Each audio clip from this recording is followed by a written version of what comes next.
little brother has taken control, shoveling dirt in every hole. Predators to condemn your soul, watching you and watching me. We're all connected but separated, misunderstood and so frustrated. A million armies of one have invaded, watching you and watching me. We live behind glass curtains and act like nothing's wrong. Soon you will belong. I know you're out there somewhere. We've watched you for so long. We wait for you to fall. We'll expose you all. I know you're out there somewhere watching me. The little brother wants to make headlines, be immortalized. Everyone's got an electric eye, we're the digital spies. They've watched you for so long. I know you're out there somewhere watching me.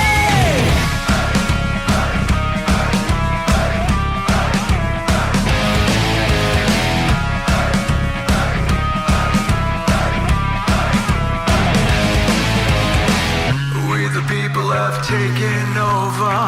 We the people are little brother, standing by to dethrone each other, watching you and watching me.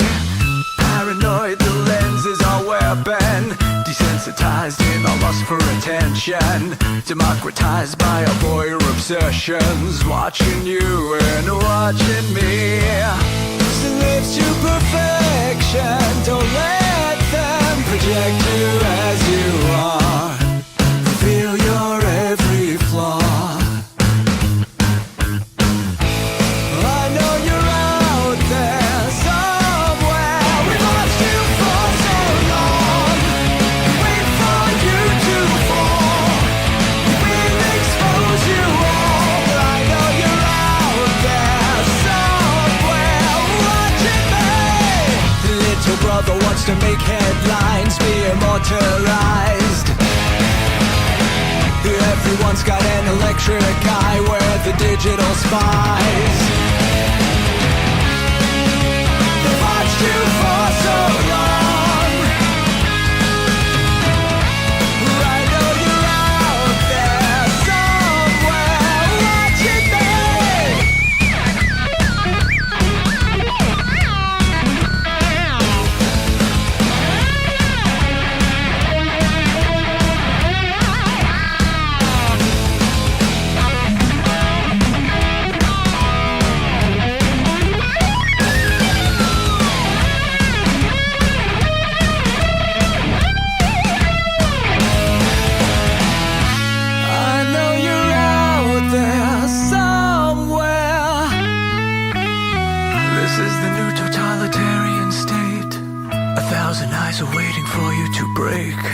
Stay in line, don't make a mistake. We're watching. We watched you for so long.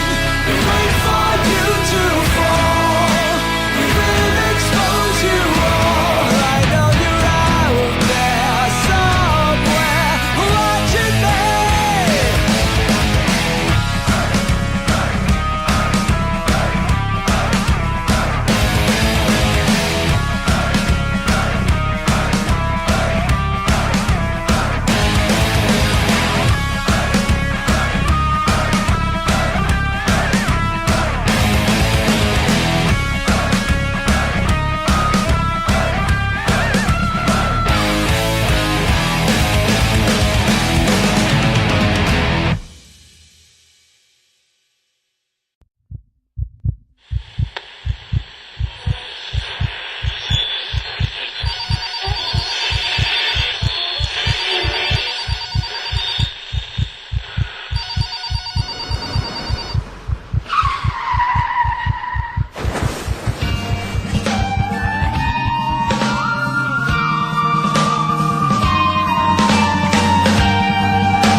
Let your experience begin right now.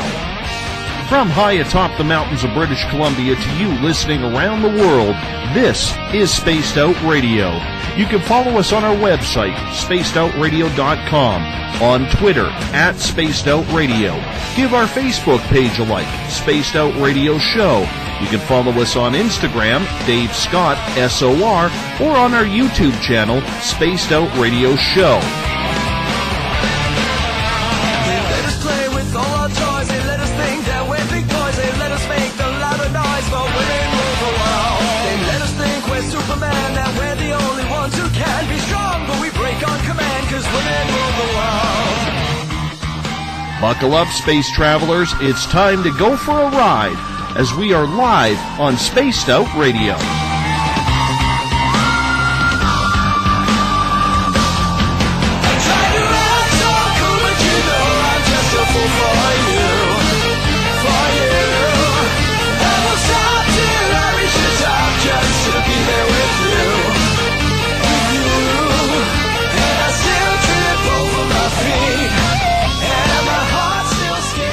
Ignition sequence start. 6, 5, 4, 3, 2, 1, 0.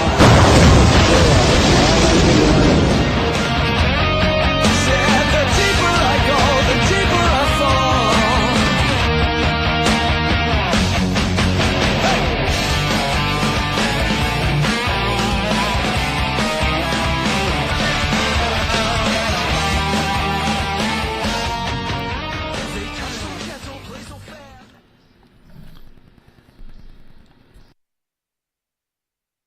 Good evening and welcome to Space Out Radio tonight. I am your host, Dave Scott, and thank you for listening in at spaceoutradio.com on Spreaker and Revolution Radio. We welcome you to tonight's show on the end of the month as we broadcast out of Uncle Jimbo's cabin in the Great White North, live on this Friday night, early Saturday morning if you're on the East Coast. Here at Space Out Radio, we broadcast every night of the week as we want to be your one-stop shop when it comes to the supernatural, paranormal, conspiratorial, ufological, and so much more. Hey, if you like our theme music, you can thank the guitar god himself, Ron Bumblefoot THAL, formerly of Guns N' Roses, for helping us out with our theme music. Bumblefoot is the official sound of Spaced Out Radio. You can also follow us on Twitter, @SpacedOutRadio. Give our Facebook page a like, Spaced Out Radio Show. On Instagram, you can follow me at Dave Scott, SOR. Subscribe to our YouTube channel, Spaced Out Radio Show. Find us on TuneIn. Download our shows from iTunes. And, of course, our website is spacedoutradio.com. At this time, we say hi, how are you, to everyone in the Revolution Radio chat room on the High Plains Talk Radio Network, in the Spaced Out Radio chat room on Spreaker, along with our fans at Facebook, at Euphoria Chronicles, Chronicles of the Unknown, Forest Moon Paranormal, and our flagship chat room, the SOR Space Travelers. If you haven't signed up for the SOR Space Travelers Club yet, well, you're late for tonight's prize draw. We'll make that near the end of the night. It's $5 a month, and with that, your name gets entered into monthly prize draws, like will happen tonight. Access to private group interviews, access to a special section on our website, and so much more. While on our website, you can also read our latest blogs, check out Eric Marcum's SOR Spacewire for your latest and weird news, and our newest feature, we have the SOR Sightlines Report. It's right there for you. So if you've had an experience and want to be investigated by our researcher, Mike Schmidt, just fill out a Sightlines Report. We'll get back to you ASAP. All the information is 100% confidential. Remember, if you're a listener on Revolution Radio, it is the largest non-profit online radio station online. Do us a favor, take the time to visit freedomslips.com and donate today.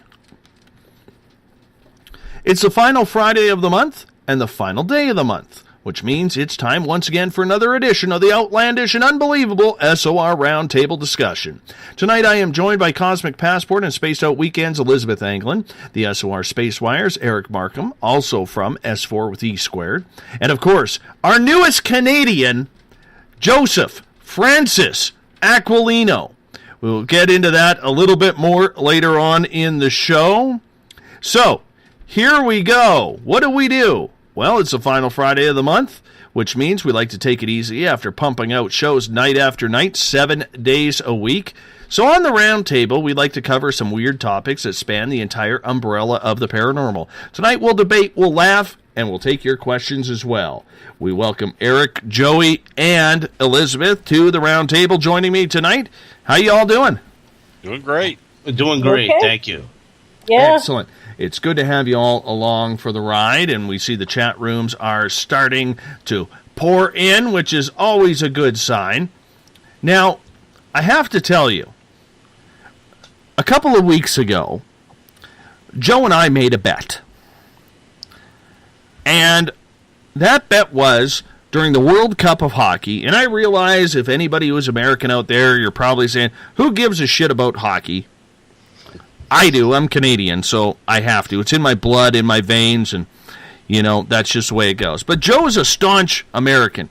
He's waving that American flag, the stars and stripes all over the place, USA, USA, and he goes, I'll take that bet, Dave. I'll take that bet. Canada versus the U.S., and we smoked them. The Canadian team skated laps around Team USA. Joe was crying. I think there was even a little piddle in his pants. Okay? Because he was so upset over having to take the loss. So the bet was this. What he had to do is, before he goes on the air every day, because Joe is one of the hardest working men that I know of in online radio, and I mean that as a compliment, Joe. Thank you. Okay. He does his Periscope, FaceTime Live as well. And he had to go on there, and Joe had to pledge his allegiance every time he went on there that he is now a proud member of Hockey Canada and has renounced his U.S. citizenship to take over Canadian citizenship. So now he's broadcasting out of New York on newly minted Canadian citizenship papers. Joe, it must feel good. It must feel real good. Dave, I tell you, on these Facebook Lives, I got to tell everybody, on these Facebook Lives, I felt so embarrassed. Dave, I felt so embarrassed in front of my American faithful that I had to actually do this, Dave. I had to pledge allegiance to Canada, and I had to pledge allegiance to the hockey team. I'm like, oh no, Dave. I couldn't take it anymore, and I couldn't wait for this day, Dave. I couldn't wait for this day to come because you said I needed to pledge allegiance right here on air, right? So I'm going to do that right here on air. And I also had a spritz, right, Dave? I also had to take a spritz of cologne, right, Dave? Normally it was Dracar Noir, but you stepped up a notch, my friend, going to the Gucci. Yeah, I got Guilty Gucci right here, and actually, I'm going to spritz it right now for Dave so everybody on air could hear it. I'm going to try to get it as close to the microphone as possible. Very nice, so everybody very can hear nice. this. Yes. Oh, man, it smells great. Oh, Dave, it smells great, man. It smells great. But let me tell you something, Dave. I'm pledging allegiance now to Canada, waving the American flag that you don't see right now. I'm pledging allegiance to Canada, and I'm also pledging allegiance to the Canadian hockey team. And I have to congratulate the Canadian hockey team on winning the World Cup. Congratulations, Dave. Yes. Well, you know what?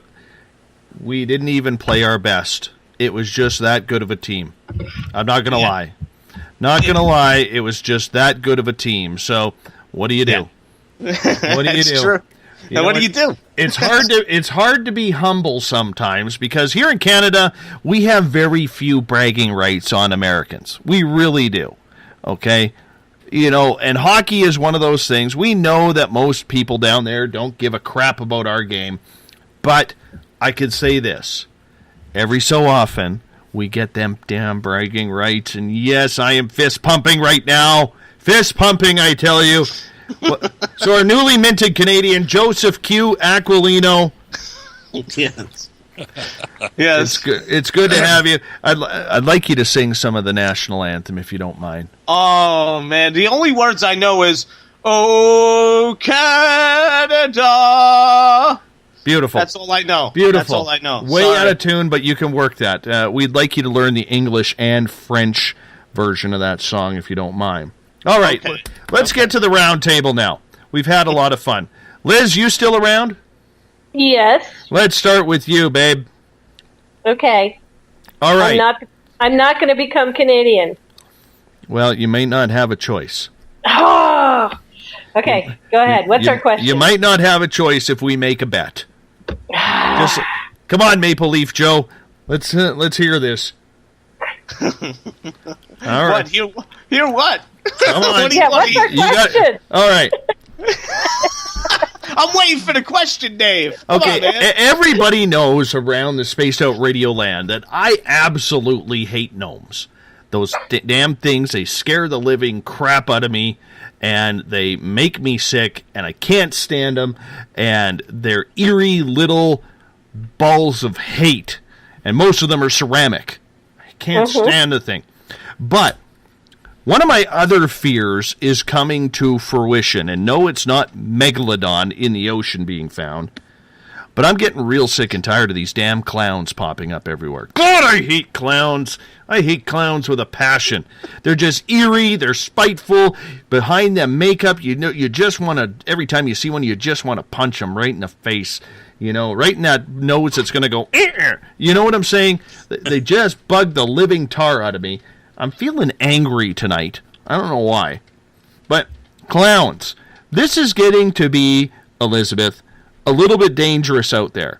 Because people are starting to take this whole clown thing to a whole new zombie-esque type level here. They're chasing people. They're threatening people. And yes, they may be doing it for the fear factor and maybe a little bit of fun. But I have a good feeling we're going to see some clown deaths here soon, and this isn't going to be good. People are going to be charged with murder over this. What do you think are your thoughts on these clowns that people are dressing up as to scare people? Well, it wasn't that something they did in that movie, about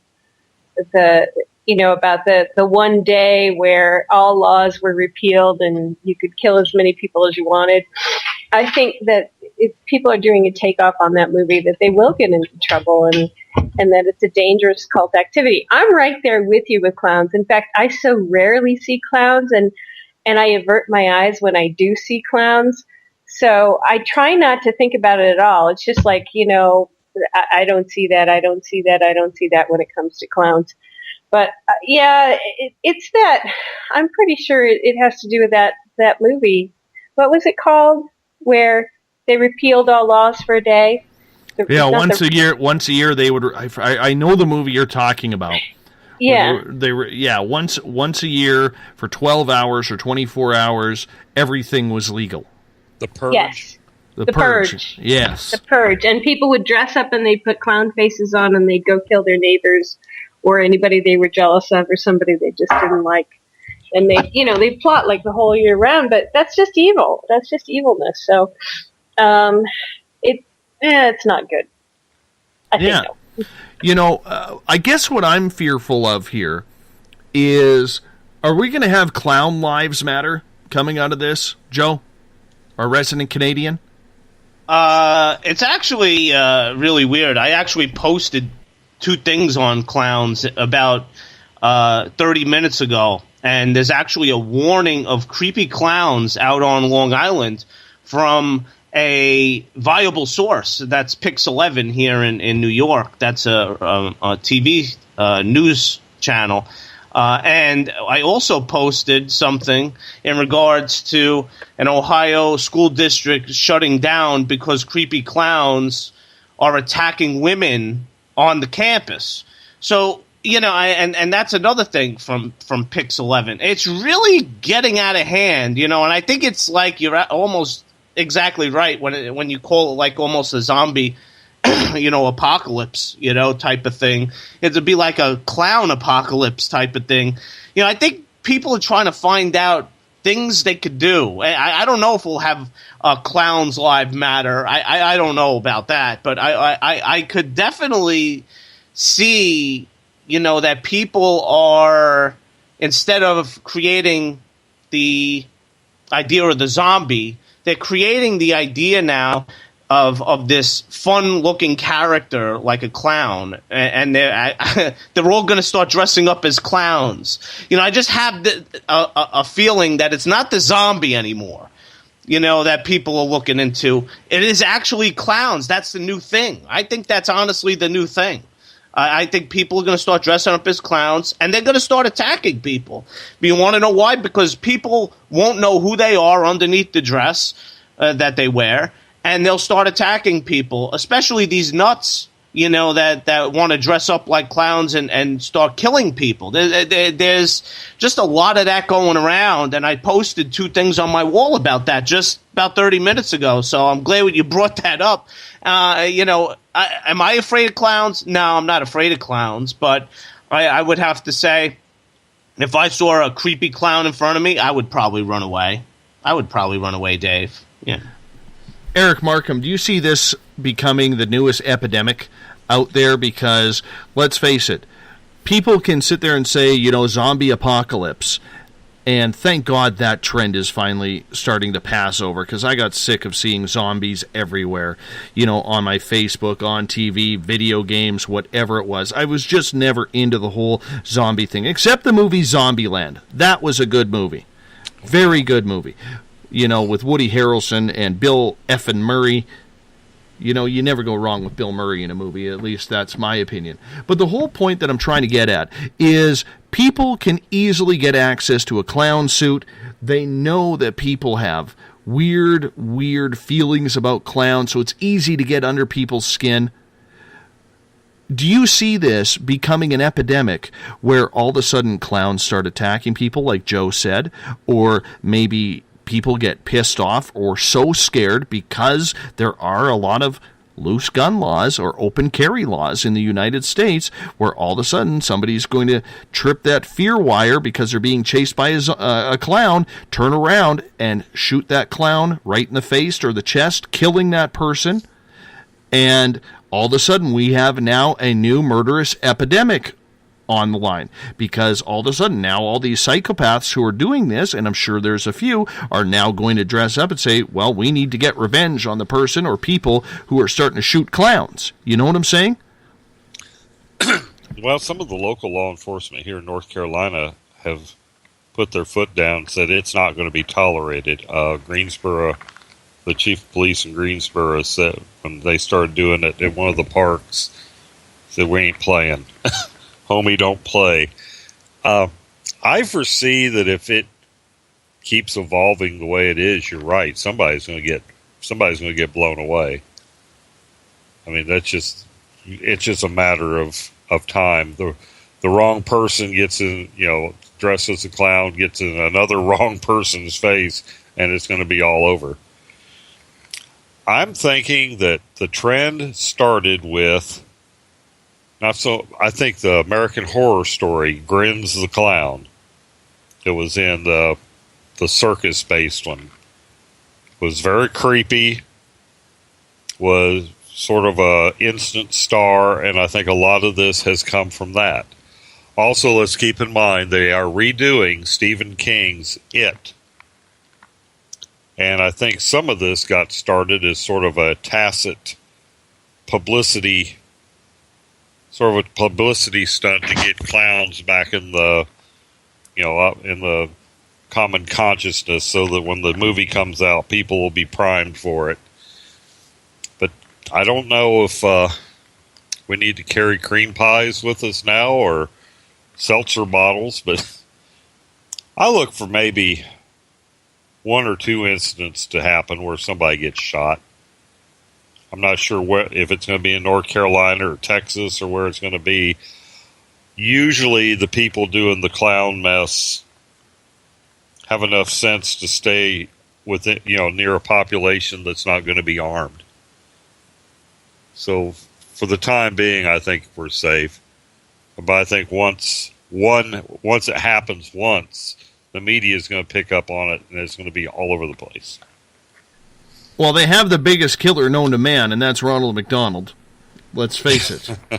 I don't know, man. Clowns just literally scare the hell out of me, and I can't get enough of of those damn things, and I don't know. Maybe I'm pushing my own anxiety on it, but from what I see, it's not a good thing, man. These damn clowns got to go away. They got to go away fast because old Davey doesn't like them. That's why I like living in Redneckville, where I live here in middle of British Columbia. Because there are so many hunters here. If they see an excess of clowns, they'll want to start hunting them. They'll go looking for the clown tags and applying for clown tags somewhere. Call the herd. Yeah. Yeah, you got to cull the herd, man. I used to be afraid of clowns, and I decided that, how they kind of follow you around if you're creeped out by them. Well, I turned it around and decided I'd start doing things that creeped out clowns. So I turn it on them. So any of the clowns in Winston-Salem or, that have been in the street fairs see me coming, they run to the other side of the street. Do you know that Ronald McDonald kills you with his food? Ronald McDonald kills you with the food that he sells. Yeah, but Cog brings up a good point in the Spaced Out Radio chat room. That Burger King is scarier than any clown. That is the creepiest thing. That's true. That's true. Yeah, that is my creepy. God. That is Especially creepy. the ad campaign where the guy wakes up and he rolls over and the damn thing's staring at him in bed. Yeah. I mean, how does that happen? I'm going to need a new set of sheets if that happens. Oh, absolutely. Absolutely. That's just too creepy. All right, let's move on here. We got a lot of topics to land on tonight, and speaking of landing, the Rosetta satellite crash lands on a comet for the final time after 4 billion miles in 10 years of service. Eric, you're a resident scientist around here. Is this a good thing for everyone? It'd be nice if they could figure out a way to soft land it to where it could continue to gather data. Seems like that's a long trip just to crash into your target. Kind of like sending that probe to the moon, and of course that's a whole another topic. But I think that we're getting out there and looking at this stuff is good. I think the way we're doing it is wrong. They're kind of short-sighted. Mm-hmm. But yeah, it's a good thing in that we're gathering knowledge.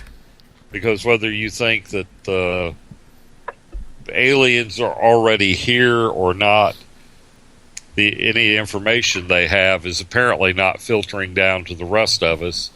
So these exploratory probes we send out, I think, are a good thing because that's information we're going to get. And there's some, if I remember right, I've been looking at a bunch of them.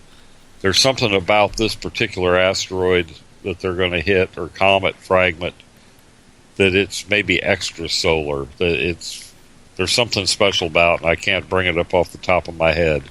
But yes, I'm glad that they're doing stuff like this. Might seem like a waste of money, but at least the information is going to filter down to us, hopefully. Unless it's like part of a crashed alien spaceship. Answer me this. I don't mean to cut you off there, but you said that information is going to filter out. What are we looking for up there? Because when I see anything, for instance, I can understand what they're doing on the International Space Station. But for 30 years, when I saw space shuttles going up and just kind of hanging in the atmosphere about 350 miles up from us, because I don't think you can call it a direction, and just hanging there. Ooh, big deal. We're conducting experiments on ants in space. We're conducting the experiments on how to pee in space, and that one, I guess, would make sense. But the whole point is, what is the purpose of this? I see billions upon billions of taxpayers-funded dollars going into this, and we're not, in my very small, humble opinion, accomplishing anything that could be used for mankind. When we went to the moon, and yes, I do believe we've gone to the moon, and yes, my conspiracy side thinks we're on Mars as well, but when we went to the moon, That had purpose. That had direction. We used 1/8 of the technology that we have today to get there. And yet we're wasting time and money, billions of dollars every year, for what?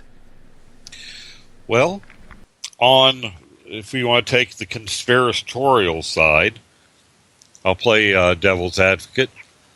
You got a lot of people working for NASA. You got a lot of people that would be on unemployment if it weren't for some of these just weird. I think it's like almost like a disguised public works, or you could look at it like a disguised public works job system. I agree that there's a lot of. I don't think you can put a price tag on doing science for science's sake if the rest of the house was in order. I mean, it's nice, how do spiders react in 0G? How do ants form their colonies in 0 gravity? That's cool. But I don't think we ought to be wasting that money when there's starving children in our own country. I would like to see the money that's going into blowing the Middle East back to the Stone Age, which they've lived halfway there anyhow. But I'd like to see that they're partying like that old Prince song, 1599. Yeah, exactly. I'd like to see more science for the sake of science, for curiosity's sake. And I think a lot of these projects on the International Space Station are just that. But I think by the same token, I think NASA has lost its way. They don't have that thing to conquer. I mean, when Kennedy said, we're going to go to the moon, by God, NASA had a goal. Okay. They were superheroes. Now, I think they're just sort of a sinkhole to... Now, I can understand these experiments happening if we had... Okay, let's say we haven't been to the moon and there's no base on the moon, because I think there is, and I have some weird theories about that whole thing. I still believe that we were asked not to go back there. Or we've already set up a base there, and we are conducting the jump rooms to other places through time travel, like Randy Kramer would say, or Andrew Bashaga would say. But I still think if we were conducting those experiments on the moon, they would have purpose, because we're trying to figure out how we can colonize somewhere else to cure the problem of overpopulation on the Earth. Elizabeth, do you think that when you hear the Rosetta satellite landing on a comet for the final time, does that impress you? Do you get excited about that, or do you think, well, there's a waste of $1.5 billion?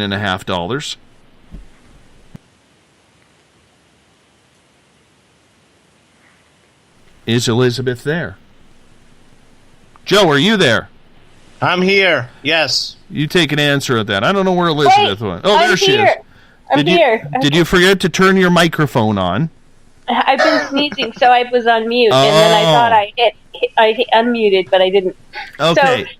So it was what I get is that it was the original thing that they wanted to do. They had a lander called the Philae, or the Philae, or whatever, however, Philae. They wanted to land and get pictures and do some good science about comets in 2014. And this lander didn't land right. It actually crash landed itself and rolled over and ended up hanging off the edge of a cliff. And it couldn't go about, going around and taking samples and reporting back, because it went, we went all this way, lander goes kaput. So I can really see that somebody at NASA in charge of this process said, well, since our lander crashed, maybe we can kind of get Rosetta to do some more science, even though it won't be very good science. We'll come back in 2 years and we'll have Rosetta pick us up some more data, because we didn't get the data that we wanted because we crash landed our lander. So it really is somebody politically saving their butt for not having the science that they expected to have with the lander 2 years ago. by having Rosetta. And a crash landing, if you read about it, it was a 2-mile-per-hour crash landing. But they did get a lot of pictures. But it's political. It's like public works. Somebody said, yeah, let's get the federal government to pay for us to keep the project going, since we're not going to have data to analyze because our lander crashed. So, politics, public works. I agree. Goatman, what do you think of the Canada arm for the NASA program? You being Canadian now.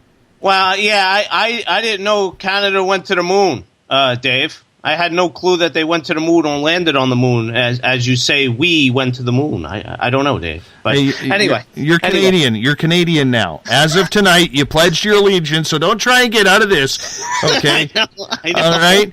Put your toucan, go sit on the Chesterfield, drink your Tim Hortons coffee before the moose come to the door to sing praises of how the polar bears are going to keep you safe.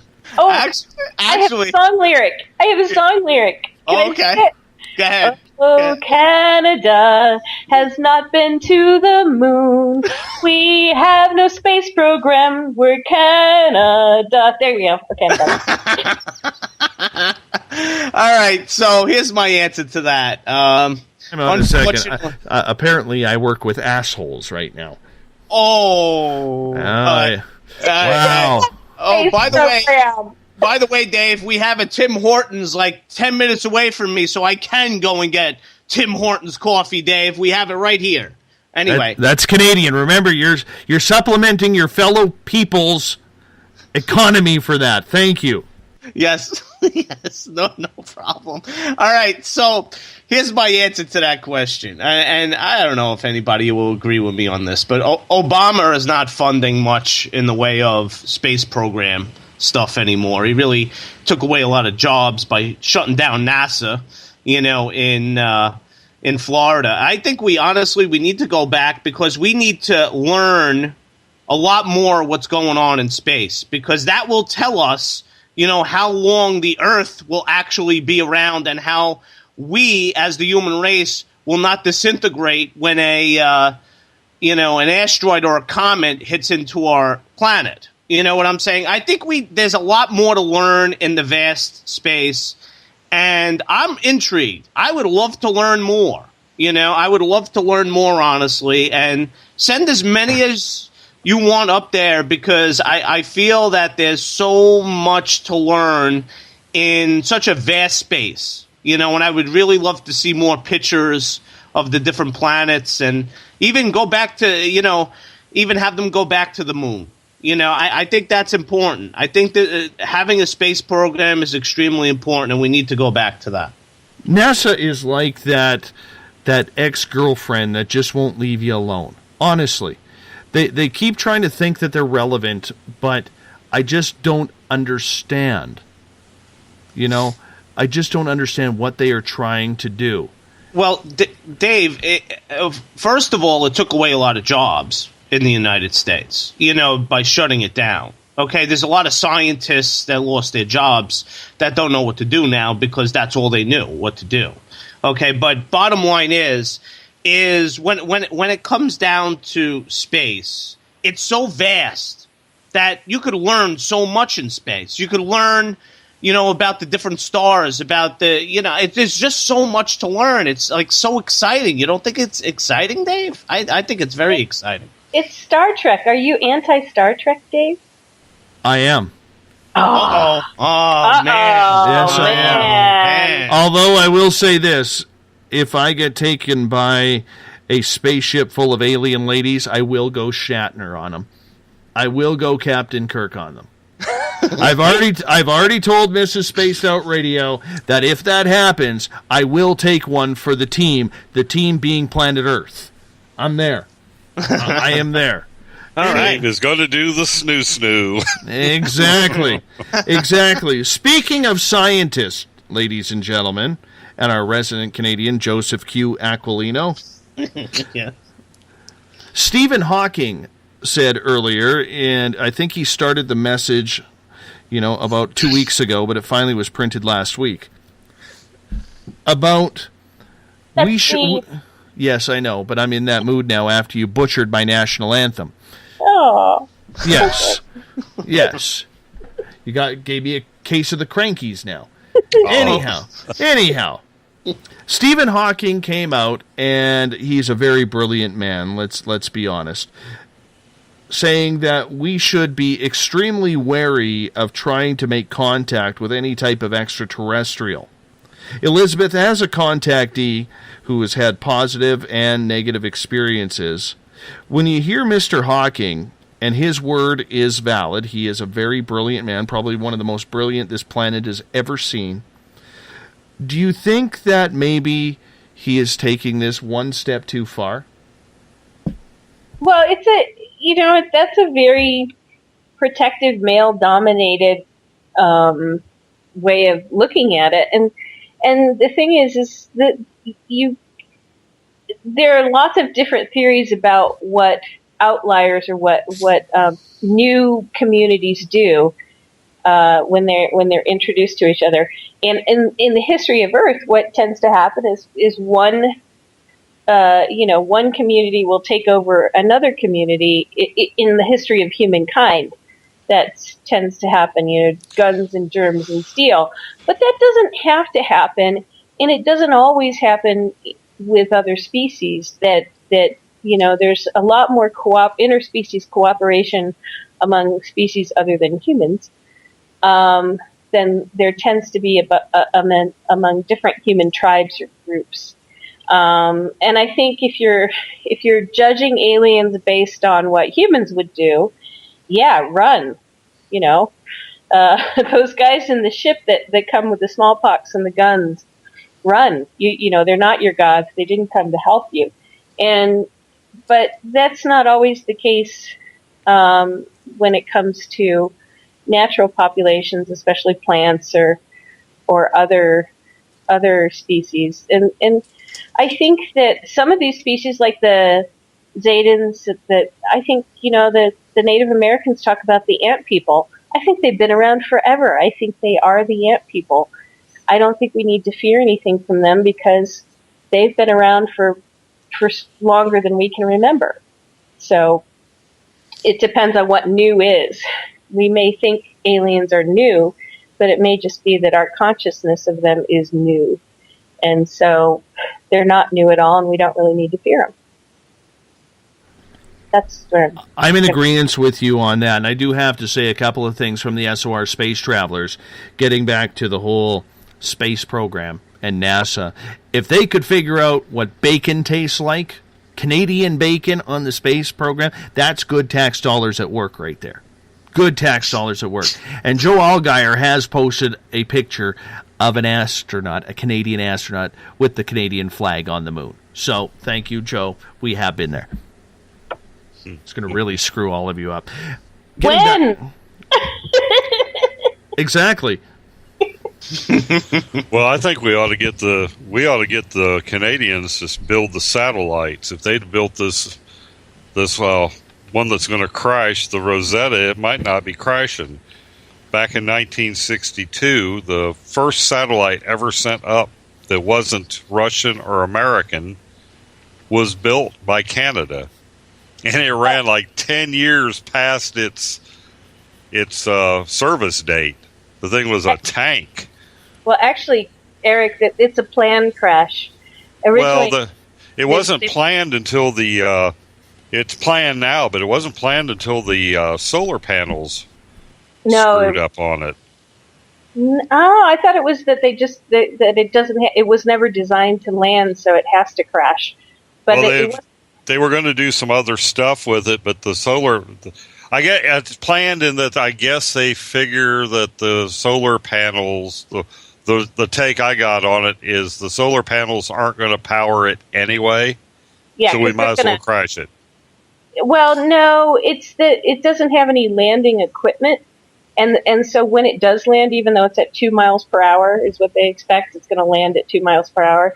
It's going to be like a crash because it's not designed to land. So, right. Like if I walked into the wall at 2 miles per hour, it wouldn't hurt me a bit. It wouldn't hurt you, but this thing doesn't really have a. It doesn't really, it's like they're kind of landing it by stick, but it doesn't really have the right stuff to land. So it is going to crumble. Let's get back to Stephen Hawking here. Joey, your opinion of what he is saying, that we should be very, very careful in trying to contact other alien species because it could be on a malevolent nature. They're already here. That's a moot point, And when it comes down to it, I mean, why not? Why not? Like I said, why can't we explore space, or why can't we explore other lands for Martians and aliens, and and see if there's other peoples out there? I give a lot of credence to Mr. Hawking. I mean, he's a brilliant man, but I mean, they're already here. I mean, they're already here, and they may have mutated into humans. Some of them, they may have mutated into all kinds of different things like reptilians and stuff like that. But when it comes down to it, I think they're already here. So why make that point? So I think he doesn't believe they're here, though. He doesn't believe they're here. Yeah. Yeah, he doesn't believe we've made contact. Just like most scientists, this is above and beyond. He thinks people who have had any sort of alien contact are having some sort of delusional psychosis. Mm-hmm. Right? I don't think so. I don't think so. I mean, like I say with everything, the experiencer experiences. If somebody experiences a UFO or a Martian, they're going to talk about it. You know what I'm saying? So what is that person, nuts because they're talking about a Martian? To him, maybe it is, but to other people, people will listen to that. Like this radio station will listen to people like that. So, it's a moot point because you could go either way on it, Eric, what do you think of Hawking's comments in regards to alien life? Should we be trying to get in touch with it or not? Well, he said this before. They're trotting it out there like he just said it. He also said the same thing several years ago. And what he uses for a referent is, well, me being of Cherokee extraction, the Europeans coming to America didn't work out so well for my people. And it didn't work out so well for the Sioux. It didn't work out so well for the Apache. He's looking that when a more advanced civilization encounters a less advanced culture, that they tend to, the lesser evolved culture tends to be destroyed, plain and simple. Plus, he also feels like aliens would find, like I said, now you got to go from Joey's right, or you're right, he doesn't believe that they're here. So he is going from the supposition that there's no such thing as aliens on Earth now. And his thought is, if they knew about this place, they would steal the resources. Carl Sagan was the one that said, well, if they're that advanced, they're probably peaceful, yada, yada, yada, kumbaya. Stephen Hawking's a little more realistic. Let's not forget in the Star Trek universe, there are Borg, Romulans, and Klingons.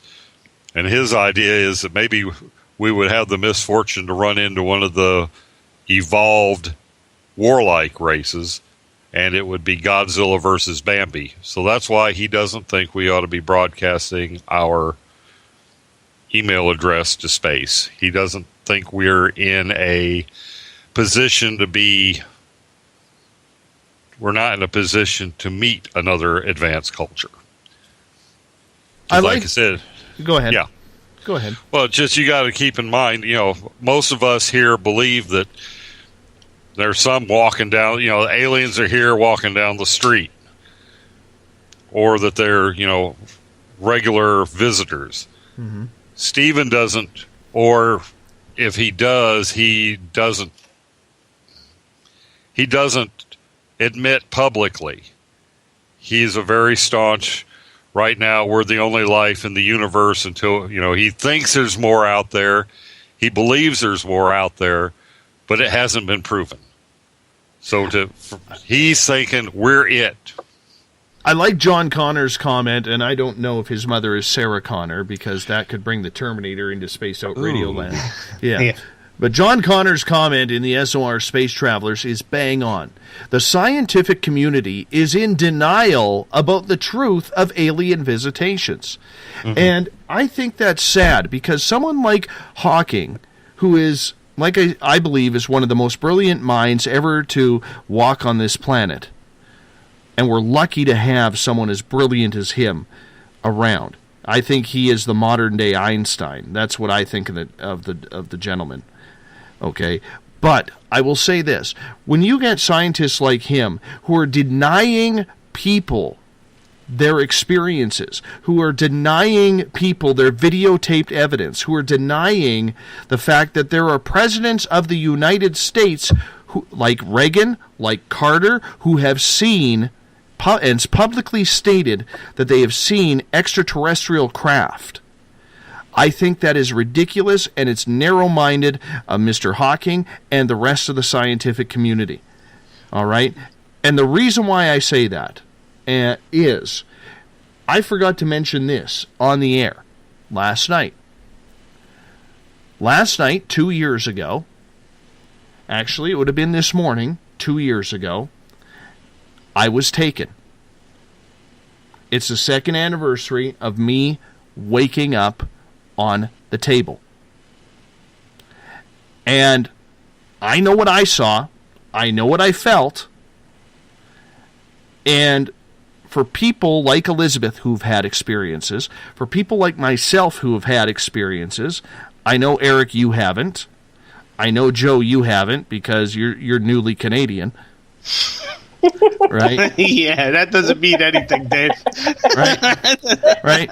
But what I'm saying here is, when science is denying good people from all genres, from presidents on down, it's ridiculous. And that's not their job as a scientist. Their job is to prove that theory, even if it means taking a person's word for it. Elizabeth. Yeah, I got an opinion about this, and a life experience that came up this year. I have one of my dearest friends who was somebody I probably would have dated. I'm so glad I didn't. He is a scientist, because I hung out at MIT for a long time and with the physicists and the nuclear engineers. But in physics, I ended up working for the same relativistic heavy ion group that he did. And he's since gone on to do gravity wave research, and they got their gravity wave detector to work this past year, or they were able to duplicate that they were really finding gravity waves. And he called me up afterwards. He was so pleased with himself, and it was such an egotistical thing. And I love him dearly. There's no lack of love here. But he called me up and he said, "You know what? I'm going to look at doing a SETI detector with something other than radio waves, and I can't tell you more than that." And I said, "That'll be great. Well, talk to me about how you want to set up this experiment, because I can tell you, we should have a conversation about what kind of waves you would be finding on Earth, because what you should really be looking for are you should have a detector that's pointed at Earth." And he goes, "But there are no aliens here." And I'm like, "No, there are lots of aliens here doing lots of things. And you might as well start pointing in at, where they're coming out of and going to." And he's like, "But no, I can't do that, because that won't be acceptable, because there are no aliens here." And we went, and it ended up, he totally offended me, and I guess I offended him, but then he had to think about it. And he came back, and he was generous and kind, and he said, "You have to understand that I've been working with this very egotistical, arrogant group of scientists who think they know what's out there and think they know what's not out there. And if I were to do something that alluded to the fact that I thought there were aliens on Earth, I would immediately be in trouble." And I said, "Well, okay then. You go ahead and you do you think of an experiment all by yourself without any input from me, because most of my input is going to be, how are you going to detect things moving from Earth to the Moon, or from Earth to Mars, or from, these places where I know things are going to and from? You don't have that information, but if you think you can detect aliens without any information from somebody who has information, you go ahead, and I'll be grateful for whatever you do. It got really heated. But the fact is, he's among a bunch of arrogant scientists who think they know what's going on, and they put their nose to the grindstone in one little tiny itty-bitty piece of the puzzle, and then think they know everything. And it's completely right. They don't. I can fully agree with you. We have a bunch of new listeners, so I want to explain what happened, as we only got a few minutes here before we go to break. When I had my extraterrestrial experience with Samantha Mowat in April of 2014, when we walked out of the forest after I saw that 12-foot alien standing in the forest at 2 o'clock in the afternoon, she was kind of debriefing me on everything. And she asks me, as we come out of the forest, she goes, "Dave, have you ever been taken before?" And I said, "No, I don't think that I have." She goes, "Okay, if you don't think that you have, you probably haven't. But now that you've had this experience, you probably will." She goes, "You should prepare for it to happen. It could happen any time now. You've been contacted." I said, "Okay." She goes, "But I want you to know one thing. It doesn't hurt. You are going to scream. You are going to cry. You are going to feel afraid." She goes, "But I want you to take my words for it. It doesn't hurt, and just go with it. And then as soon as they're done, they will bring you home, and you will probably not even remember it has happened." So, 2 years ago tonight, I was taken. How that happened was, and Mrs. Spaced Out Radio is right behind me, so she can actually verify this. Thank you for the Pepsi, honey. And I felt the need to channel that night at an early evening, at about, I don't know, I think it was about 8:45, 9 o'clock. And so a lot of times, and Elizabeth, you'll understand when I say this because you are intuitive as well, okay, where a lot of times you will see more with your eyes closed than with your eyes open. Would you agree with that? Yes. Okay, so when I channel, I would close my eyes. And we're sitting on my patio. It's a beautiful fall night. It's still very warm outside, and I'm in shorts, and my wife is sitting literally 2 feet in front of me in a lawn chair. I'm in a lawn chair on our patio, and I have my eyes closed, and I'm starting to relax and transition into channeling mode. And with my eyes closed, right behind my wife's chair, I see this little gray guy peering from behind her chair. And I remember saying, "Hello, how you doing? You can stick around if you want." And it was like, oh crap, he noticed me, he pulled away, he was gone. Went to bed that night about 1:30 in the morning. And next thing I know, I wake up. I am face down, with my face kind of like in one of those massage table donuts.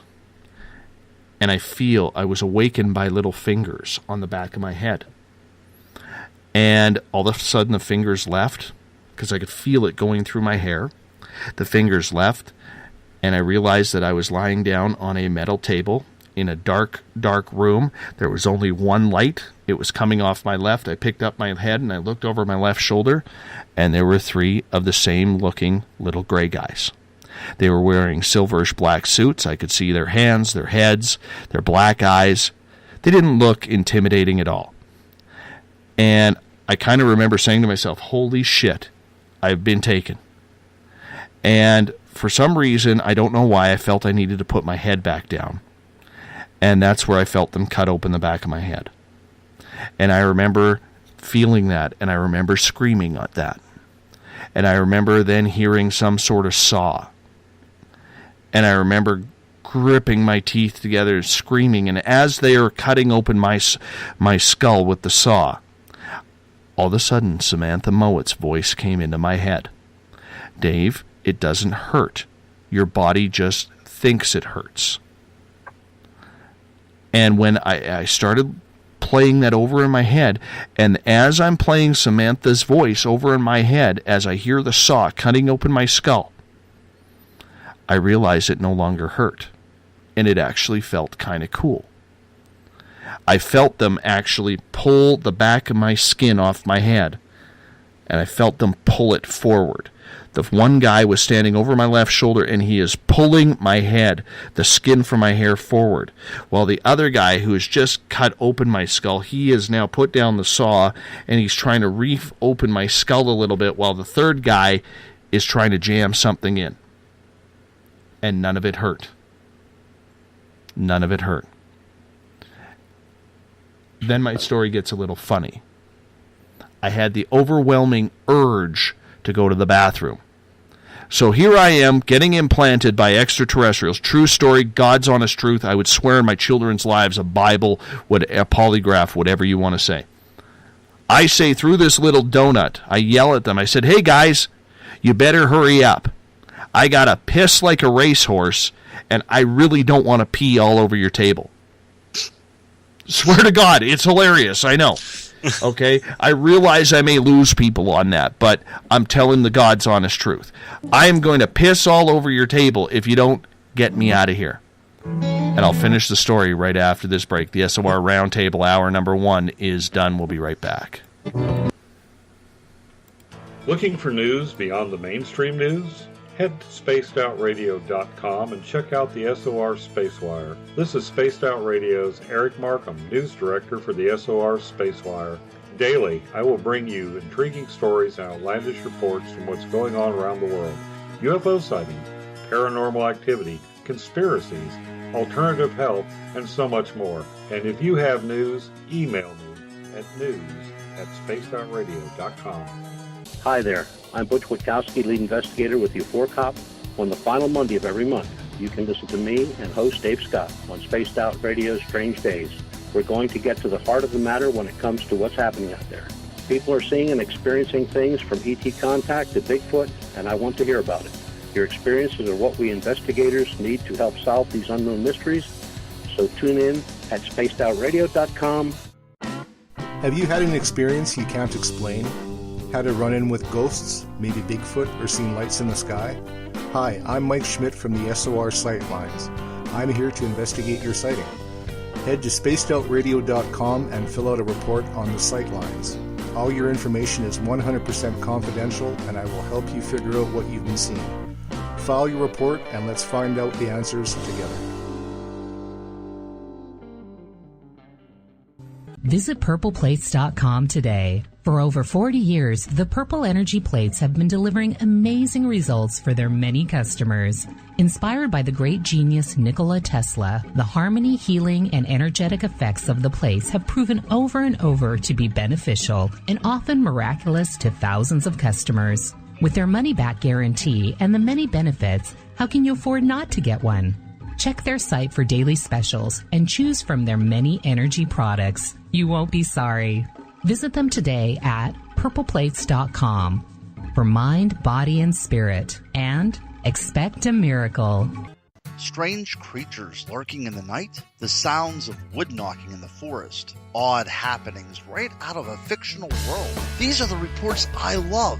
Hi there, this is author Ronald Murphy, and I would love it if you join me and Spaced Out Radio host Dave Scott the second Wednesday of every month on our journey into the unknown land of cryptozoology at spacedoutradio.com. From Mothman to Frogman and everything in between. Hey, they don't call me the crypto guru for nothing. Are you interested in advertising on Spaced Out Radio? Head to our website at spacedoutradio.com and click on our advertising tab. There, you will find an assortment of ways you can get your product out there with us, from radio commercials to banners and social media. Have a product you like our hosts to endorse? We can do that too. Visit spacedoutradio.com for more details. From British Columbia to Northern California, Pacific North Weird has Cascadia covered. Check out our feature videos at spacedoutradio.com, where I, Vincent Zunza, and my super sleuth partner Alexandra Sullivan track down the weird and strange stories from around the Pacific Northwest. from Bigfoot to Mel's Hole and everything in between. This is what makes life exciting. So why report the normal when we can report the Pacific North Weird right here at spacedoutradio.com. Oh, there's only one way to rock. Loud and proud. In high definition. Radio 702 rocks.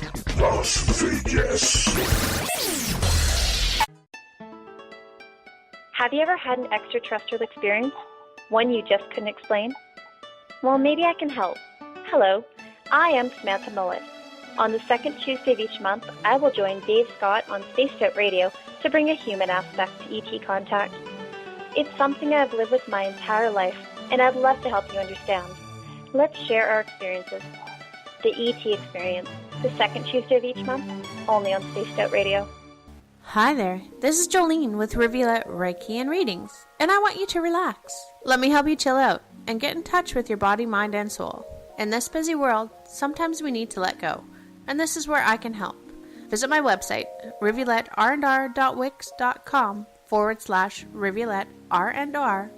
Every Saturday and Sunday night, as Dave Scott wanders aimlessly in the wilderness, you can come hang out with me, James Tyson, in Spaced Out Weekend. Starting at 9 p.m. Pacific, midnight Eastern, I'll take you along as we talk with some of the best experts in their fields. SpacedOutRadio.com is the place to find us. So sit down, relax, put your feet up. Enjoy the topics like the paranormal, supernatural, intuitiveness, and so much more. Hope to see you there. Hi there, this is your psychic medium, Joanna, and I would love it if you would join us every other Sunday on Spaced Out Weekend. With host James Tyson, we'll bring you personal psychic messages on two mediums and a large. Questions about love, life, career changes. We would love it if you would come and join us live. Call in and listen in for the experience. Allow us to open the doors to your other side. Two mediums and a large, heard only on Spaced Out Weekend at spacedoutradio.com. Would you like to become one of our space travelers? All you have to do is click on the Space Travelers icon at spacedoutradio.com. For only $5 a month, you can get access to some great prizes, as well as private monthly shows, newsletters, and a members-only section on our website. Become a space traveler today.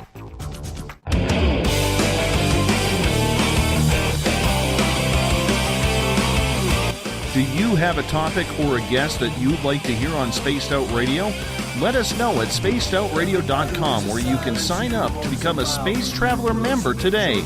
Or you can find us on Twitter at Spaced Out Radio and on our Facebook page, Spaced Out Radio Show. Welcome back to the second hour of Spaced Out Radio. Tonight I am your host, Dave Scott. Bill Cardwell has set the password for tonight, Cozenage, or Cozenage. C-O-Z-E-N-A-G-E. Cozenage. Probably getting that one wrong. I don't know what it means, but we'll figure it out. That's your password for tonight. Use it wisely if you're an SOR space traveler. And if you're wondering what it's for, exactly what it's for. That's just as easy as it is. Remember, if you're listening in on the Revolution Radio side, the Double R Machine is a donation station financed by you, the valued listener. Do us a favor. Donate today. Help spread the word and help out the cause. Tomorrow night and Sunday, Uncle Jimbo, James Tyson, and our beloved Elizabeth Anglin are in for Spaced Out Weekend. They take over the cabin tonight. I move out. My bag is packed. I'm out of here.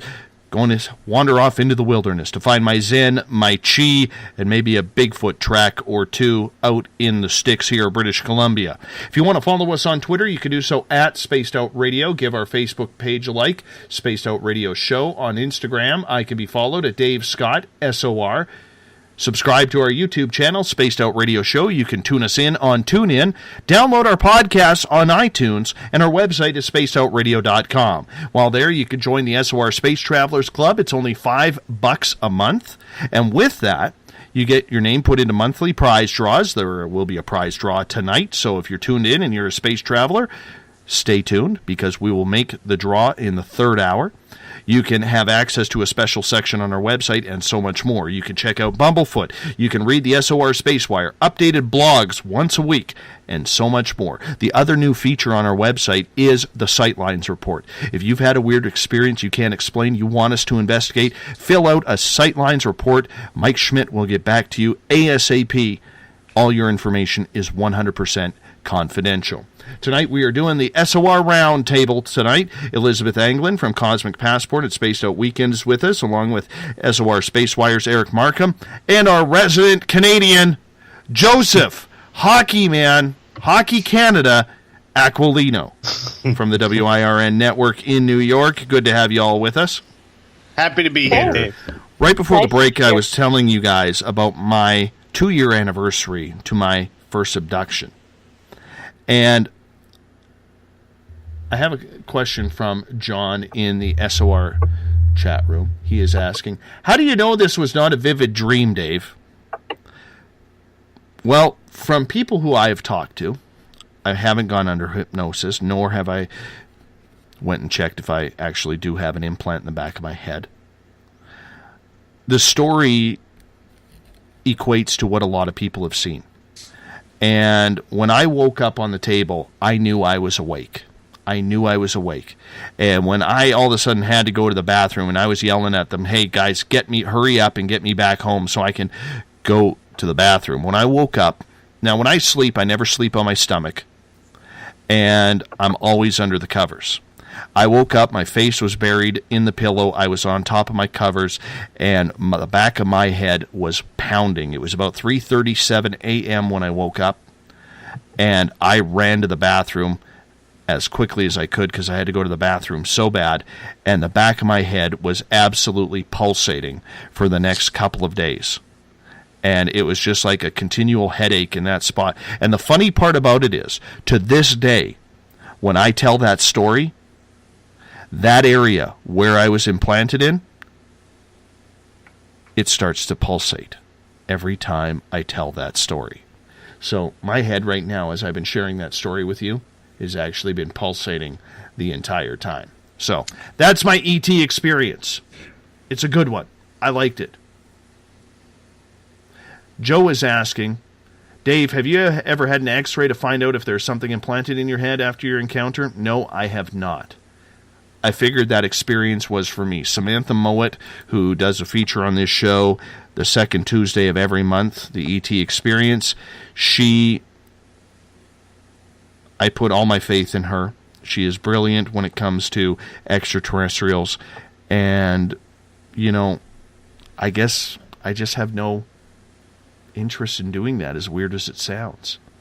It just doesn't bother me. So, we're moving on.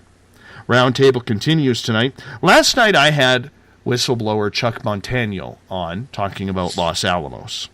Eric, we're going to start with you on this one. Okay. We've seen a lot of whistleblowers come out. Edward Snowden being the most popular, Julian Assange, Chelsea Manning. Are these good for society? Short answer, yes. Whether you agree with what they did, and I think with some of what Snowden did, divulging some of our military secrets, that was not good. But him coming out and saying, hey folks, the NSA is overstepping its bounds and snooping into your private lives, I think it took guts. Some of the stuff he did afterwards, maybe not so much. But somebody's got to watch the watchers. Right now it just seems like the government's on a free-for-all.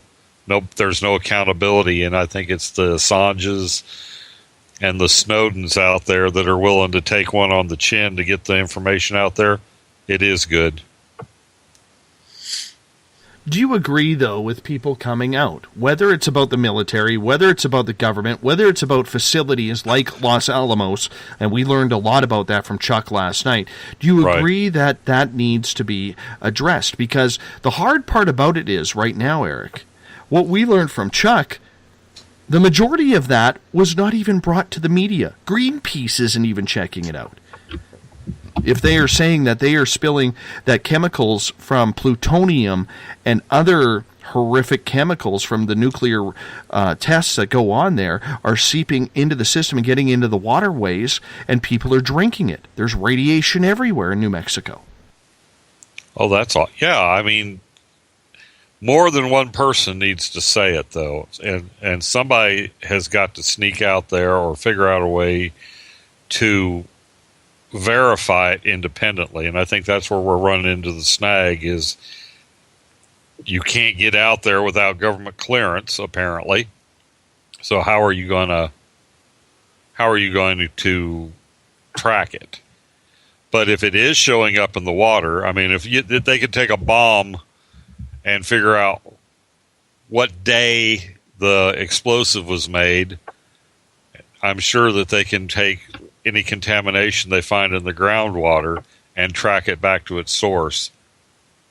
If they had, the data, if they had the reference data. But you've got Los Alamos or the government, the Nuclear Regulatory Agency, somebody is keeping the reference data hidden so that, you find this crap in your water and it's like, oh, gee, I don't know how it's getting in there. Not us. So somebody's got to get out there and do something about that. And I think it's important that at least one voice out there is saying, hey, they polluted our water with nuclear waste. Elizabeth, as a resident of Madrid, not Madrid, Madrid, New Mexico, when you hear this, what is your thoughts on what is going on? Not only about what's happening at Los Alamos, but with what's happening with whistleblowers in general. Do you think they're good for us? Well, I think that what Joe is doing, especially talking about the radioactivity at Los Alamos, is important because it's an out of sight, out of mind thing. But radioactivity doesn't go away. The half-life on that stuff is forever, way longer than you or I will be here. And people have known about it. It's come up in the news. It's gone away. It's come up again. And the big culprit it's really the security clearance in the Department of Defense. And this is a systemic problem. You've also got Rocky Flats up north of Denver, which is one of the most plutonium, contaminated DOD facilities that has ever existed. And they've turned it into a national wildlife refuge and made it look all sparkly and good because now you can go hike and ride your bike through it. And you're riding through one of the, and there's deer and there's antelope and they're all playing in the plutonium. Well, the same thing with Los Alamos. You can't go see some of the Native American sacred sites because when it was back in World War II and they were developing the fuel for the bomb, they would just go dump the waste in whatever little canyon, little side canyon that used to be a Native American dwelling place. They would just go dump it and it would run down the hill. And they have the EPA has a background level for plutonium for New Mexico. There is no natural background level of plutonium for anywhere in the world, but yet New Mexico has a suspected or supposed normal background level of plutonium. So it's way historical, it's way systemic, but you do need people who bring it up and remind people that there are still leaking tanks of nuclear waste from the Department of Defense. There's still contamination. It's almost like the way, after Fukushima that, all of a sudden you couldn't get, you couldn't go to the science supply and test your own radioactivity levels.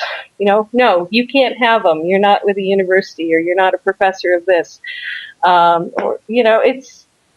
If the government could shove it under a rock and have no one lift up the rock to take a look at it, they would definitely do it. So, yes, we need the whistleblowers. Joey, what's your thoughts? Is it getting too personal with these whistleblowers? Are you still, as a citizen, believing their message, or do you think that it's getting out of hand? I believe them more than I believe my government. I believe them more than I believe my media. I believe them more than I believe any manipulative entity in the United States. because they don't lie. They tell the truth. They get the information somehow, and when it comes down to it, they have the best information. Julian Assange has the best information. He's going to actually have a big hit on Hillary Clinton this month coming up. And when it comes down to it, they have such great information, and I love these people, because without these people, I'm telling you, I love them with a capital H or a capital L, with a lot of heart with a capital H. And when it comes down to it, I have to say, that these guys actually inform us, because we have a lack of transparency in this country, in this government, in this media.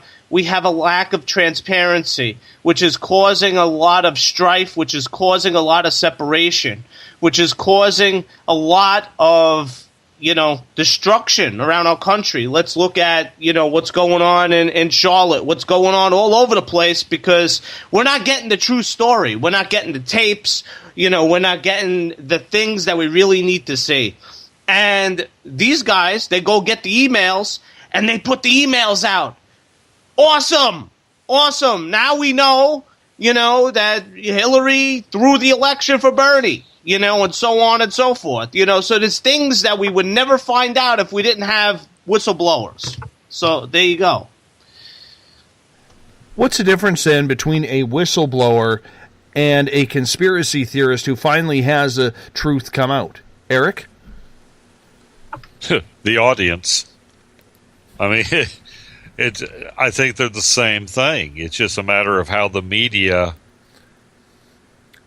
attacks or supports. Mm-hmm. I think it also depends on whether they're conservative or liberal. Depends on, there's so much bias that the only difference in the two are how the spin is going to be applied, in my opinion. Mm-hmm. That makes complete sense. Let's move on to another topic here, because I think we nailed that one pretty good. Let's go to another conspiracy theory that's out there. And Goatman, we're going to talk to you about this. And I know this is going to cause you to flare big time with your uric acid problem. Oh, man. There's a lot of conspiracies out there about Hillary Clinton having a body double. I'm not getting into the whole Trump-Clinton thing. I think that's been beaten well over the news for the last week, and it's going to continue right through November. Mm-hmm. But there's a lot of talk out there that Hillary Clinton has a body double who sounds like her, looks like her, however is a little thinner. Example, at the 9/11 memorial, she collapsed. We all saw her collapse, and they put her in the van, and she was whisked away. Mm-hmm. A little bit later on, she's looking healthy. She's looking thinner. She's looking like nothing ever happened. And people have noticed that there are certain pictures of Hillary that are taken in the public eye where she doesn't have as many wrinkles, as many chins, as many dead people around her. Just the way it goes. What do you think, Joe? Do you think that there is potential that Hillary has a body double? I definitely think so. No doubt. I mean, you look at the pictures, and you can see the differences in the face.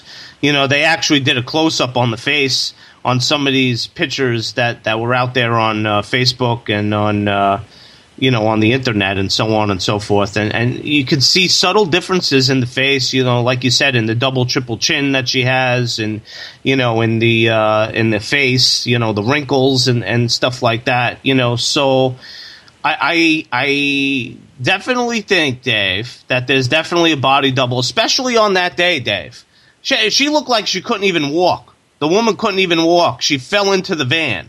Okay, she couldn't even walk. She was like staggering, and then all of a sudden, a couple of hours later, she pops out of Chelsea's apartment building, and I'm like, a woman that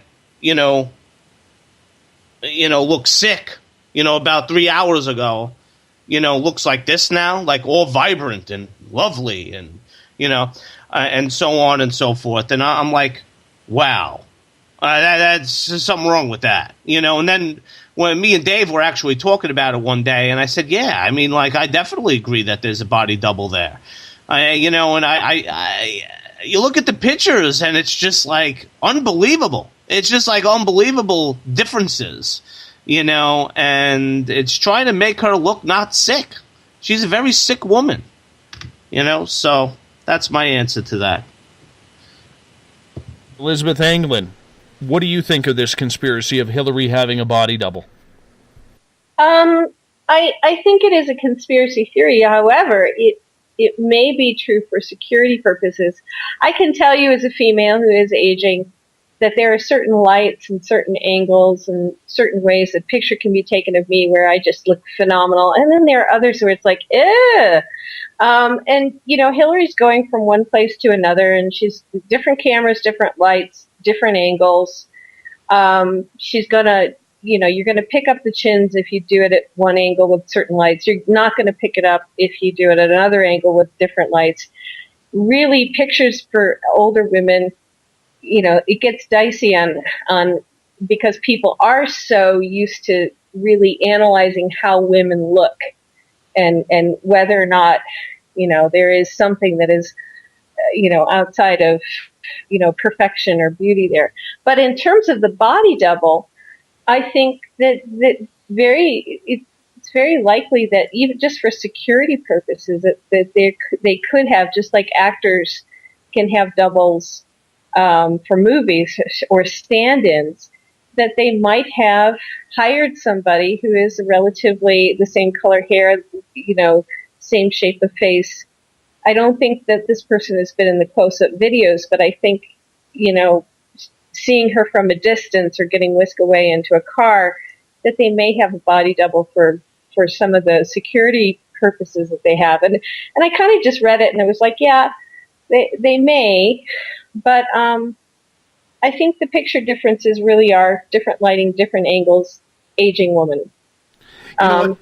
Let me cut you off because Joe brings up a good comment here in the SOR Space Travelers.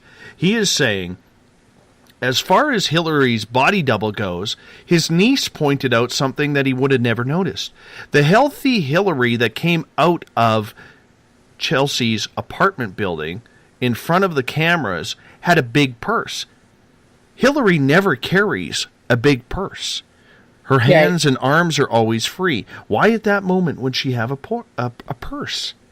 Right. It was her battery pack. That is awesome. No, that's good.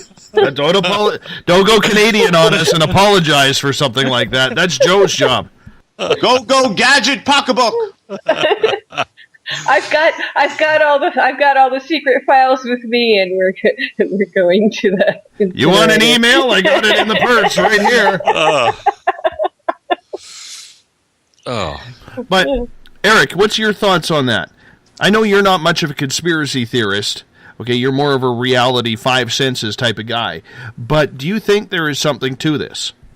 I think it's plausible, but I also agree with Elizabeth. You can take a picture of a person, and depending on the lens you use, the distance, you can distort a face. If you get too close to the wide-angle lens, you can make somebody's face look almost like a muzzle. It's subtle, and there's different angles, different lighting. So I do agree that some of these differences in the pictures we're seeing of Hillary are just lighting, camera angle. And, of course, if you've got an axe to grind, you're going to make a picture of her look as nasty as you can. And if you like her, you're going to make her look as good as you can. So there's a lot of that in the photography. But I don't find it completely implausible that she may have a body double. I don't know if I believe she's a reptilian agent or hybrid or any of that kind of crap, but I do think the way politics is now, it's such a, it's a big money game that I find it plausible that she may have a body double or two out there. I'm still up in the air about it. I don't want to believe it. Okay, but I don't think she's healthy either. There's also the rumor that she's dead and it's a body impersonator who is taking over, you know. But I mean, has it really got to that point in politics where we in the free world need to use body doubles? I mean, that is something. Every time I think about something like this, it reminds me of the Van Halen song Right Now. Do you guys remember the video to that? Yes. Yes. And one of the statements, because you know how they have the statements, right now, blah, blah, blah, blah, blah, right now, this is happening, right now. And one of the statements that has always stuck with me, it says, right now, your government is doing what you only thought other governments did. Mm-hmm. Yes. And that blows me away because I never thought in North America, okay, North America, Canada included on this, and maybe the nicer parts of Mexico. Okay, I still think that should not be happening here. We're better than that, but we were, but obviously we're not. I don't know how long it's been. It just seems like after the 60s, things kind of went downhill. We lost faith in our government. Our government basically crapped on us to the point that there was nothing to have faith in. And other than maybe a brief stint in the 80s, it's been pretty much a shell game and a puppet show since, in my opinion. It's just sad to see what had been such a great experiment get run into the ground. Mm-hmm. It's sad to watch. Historians in the future are going to look back and say, okay, you had this group of brilliant people that founded a republic, a representative republic. It should have been able to go for centuries. Mm-hmm. It made it about 200 years, and then the people that worked hard to build it took their hands off the wheels, and a group came along and destroyed it. And it's going to puzzle them. How in the hell did that happen? Mm-hmm. I agree with that. I mean, I look at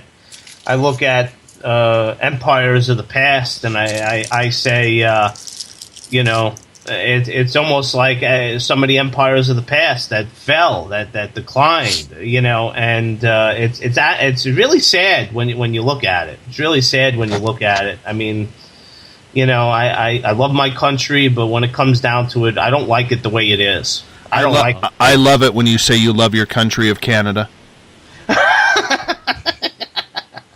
Dave. They have good bacon.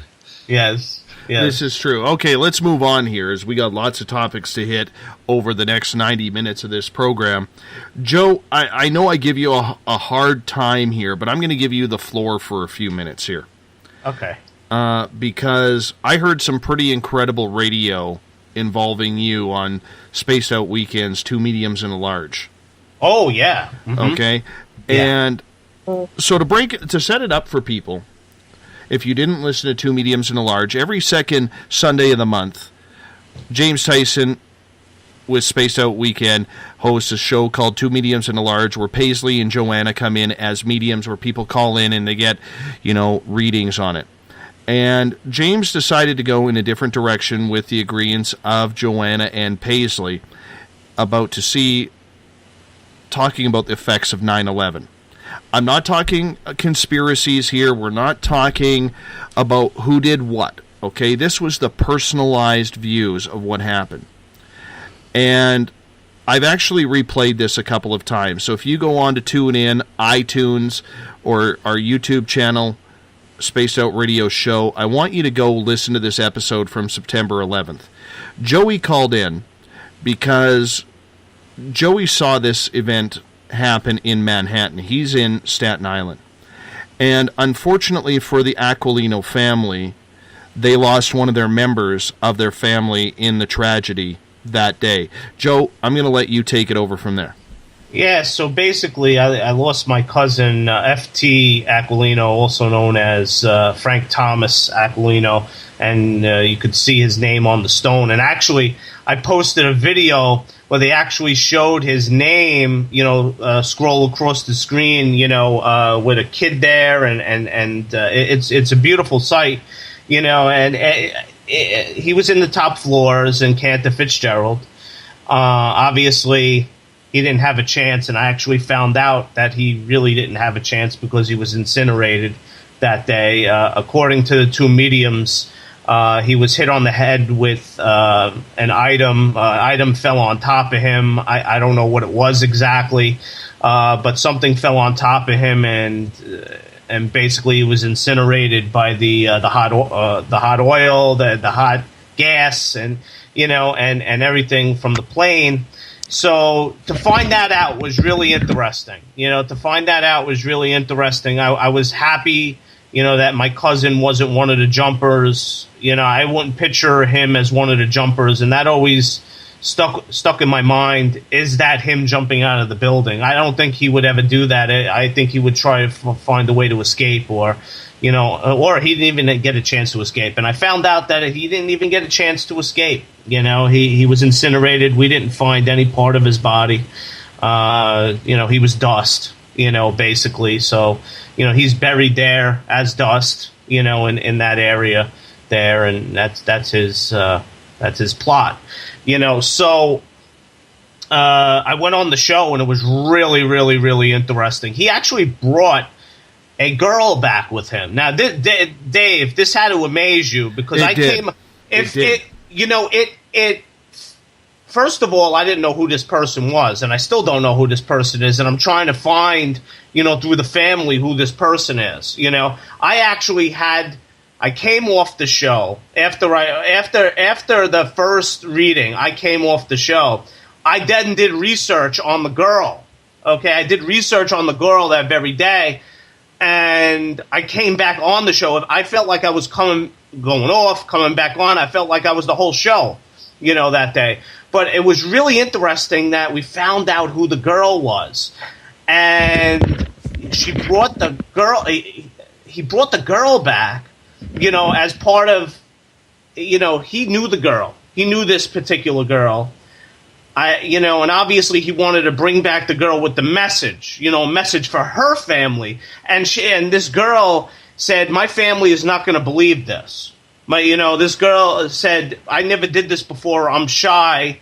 So he basically brought her forward as a shy person that never did this before, a shy entity, that never did this before and was afraid her parents and her family, would not understand if, I went to the family and said, I heard from your dead daughter, and so on and so forth. Would they look at me as a nut? I don't know. But they came back to me. She came back to me with my cousin, and she died in the same way. She was incinerated also. She actually had something fall on her. They were probably at the same meeting because they were at a meeting that day. They went up to the floor for the meeting, and then he was going to go on vacation. That was the whole story. He had a new car. The new car got decimated. The first time that he drove it to the city, the car was decimated, by the building falling down on top of it.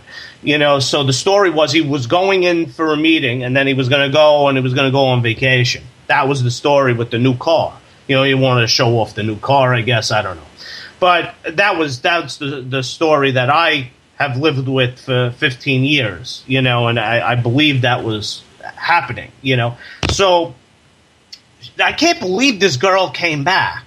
So I had to look up who this person was, and she was incinerated too. She was incinerated with him, probably at the same meeting, because they were in the same unit together. Okay, they probably were at the same meeting. There was a couple other people that probably got incinerated too. I looked up another lady who was going to have a boy. This girl was going to have a girl. Okay, and unfortunately, the unborn baby obviously died with the mother. When she was incinerated. So the baby didn't even have life, but in the afterlife, she was holding the baby. The baby was there with her. and that was really, really, really interesting, and then, not only that, Dave, but then I looked up the other girl who had the boy, and she was in the same unit as him, so she probably died with the two of them, and it was really, really, really interesting. Unbelievable, Dave. Well, you know what? We've done well over 500, almost 600 shows on Space Out Radio. Probably more now. I've never really counted since we started. But every now and again we get some really incredible stories. And this one touched me very, very much because I know you coming from an Italian family, a Canadian-Italian family, that it's something that was very, very touching for you. And I know, for instance, you're here almost every night, and the only times you're really not here is if either you're on vacation or we're talking 9/11, because that has been a traumatic experience for you and your family.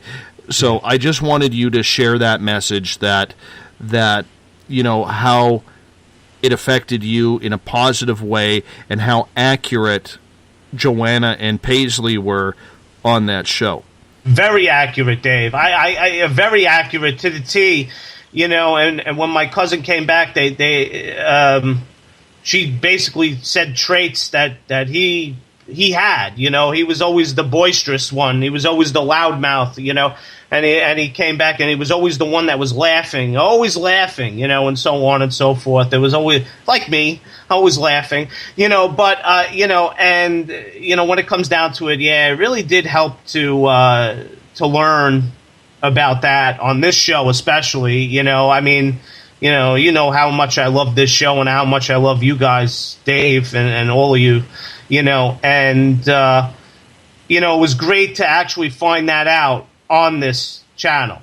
It was great to find that out here on Spaced Out Radio, and I'll never forget that, and I'll always keep that show, and I'll download that show because that is so important. I'm going to play it for family.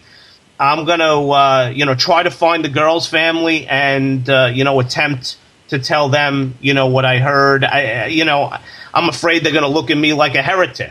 But I'm gonna, I'll go up to them and I'll say, I heard from your dead daughter down at the World Trade Center, and if they don't believe me, they don't believe me. Okay, but that's the bottom line. Thanks for sharing that, Joe. We're gonna move on here. I just wanted to give Joe a few moments there to tell the story about what happened, because I think that's important. This is something that had been traumatic for him, and this is how we try and help. At Spaced Out Radio, we try and help everybody, the experiencer. Yeah, we do a lot of UFO stuff, we do a lot of paranormal stuff, we do a lot of cryptid stuff. But in the end, this show is about helping you, the listener. Okay, I'm an experiencer, Joe's an experiencer, Eric's an experiencer, Elizabeth is an experiencer. Most of our audience has had one or two experiences, maybe more, okay, that we just can't explain. This is why we want all of you to come together under us, because we give a shit, okay? We care about what's happened to you. And just like Joe said, this is where it all comes together, man. So, Joe, thank you so much for sharing that. And, Liz, you with working with Spaced Out Weekend, and the two mediums, Paisley and Joanna, what's your opinions of them? Well, I think I was listening to the 9/11 show, and, my most positive opinion about that show was that Joanna came up with the name she came up with names and situations that Joey was able to go and validate right away. During the space of the show, during the time of the show, he was able to find that, yes, this person worked with Frank, that she was pregnant, and there were things written about her online because she was one of the victims. But so the information was that good, the name was there, the situation was there, and the points were able to be validated within minutes of the reading by Joey. So that was absolutely fantastic. And I think, there's been some talk, should we talk about, death or people dying? And then our last one, we had the murder-suicide people, like people who thought, maybe their family had been murdered or a family member had been murdered, but it was actually suicide, or it wasn't suicide or murder, it was something else. So, I think that we've helped a lot of people. That's awesome. Let's move on here. Let's get to Eric Marcum's favorite topic of the month. And that is the flying Ogopogo. We had on the month, up here in British Columbia, there's the Ogopogo in Okanagan Lake, a sea monster that's been seen for well over a couple hundred years. Andrew Bennett was with us, and one of his theories is the reason why Ogopogo has been seen in so many areas is it actually has wings and can fly, usually at night. It's nocturnal, and fly from lake to lake, which means it can give people sightings in different lakes in the area. Eric, you weren't really buying that theory. No, the wing mass, the creatures, the pictures you see of the creature and the anatomy of the creature, in order to fly, so you have to have a massive chest. A keel, that's the part we like in a chicken, is that the breast where that huge keel bone has all that muscle mass on it. And I just don't see the physics of the flying Ogopogo just didn't work for me. I just come on. I couldn't You're a go party there. pooper, man. You are a party pooper. I can get behind there being an Ogopogo. In fact, if I have my way, I'm going to go diving up there soon. And but I looked at some of his evidence. I looked at some of his pictures, and I've seen the same thing in lakes here. I think they were just down trees. I was, I don't think he's done enough research about the lake itself, because there's questions I asked him that he didn't have an answer to. So, or didn't have any knowledge of, that, a quick Google search would have had it out there. The thing I find funny about this is you've never been to British Columbia. Your family has never been to British Columbia, I believe. And yet your daughter is an Ogopogo fanatic. Yes. Yeah. Well, Chrissy loved all that.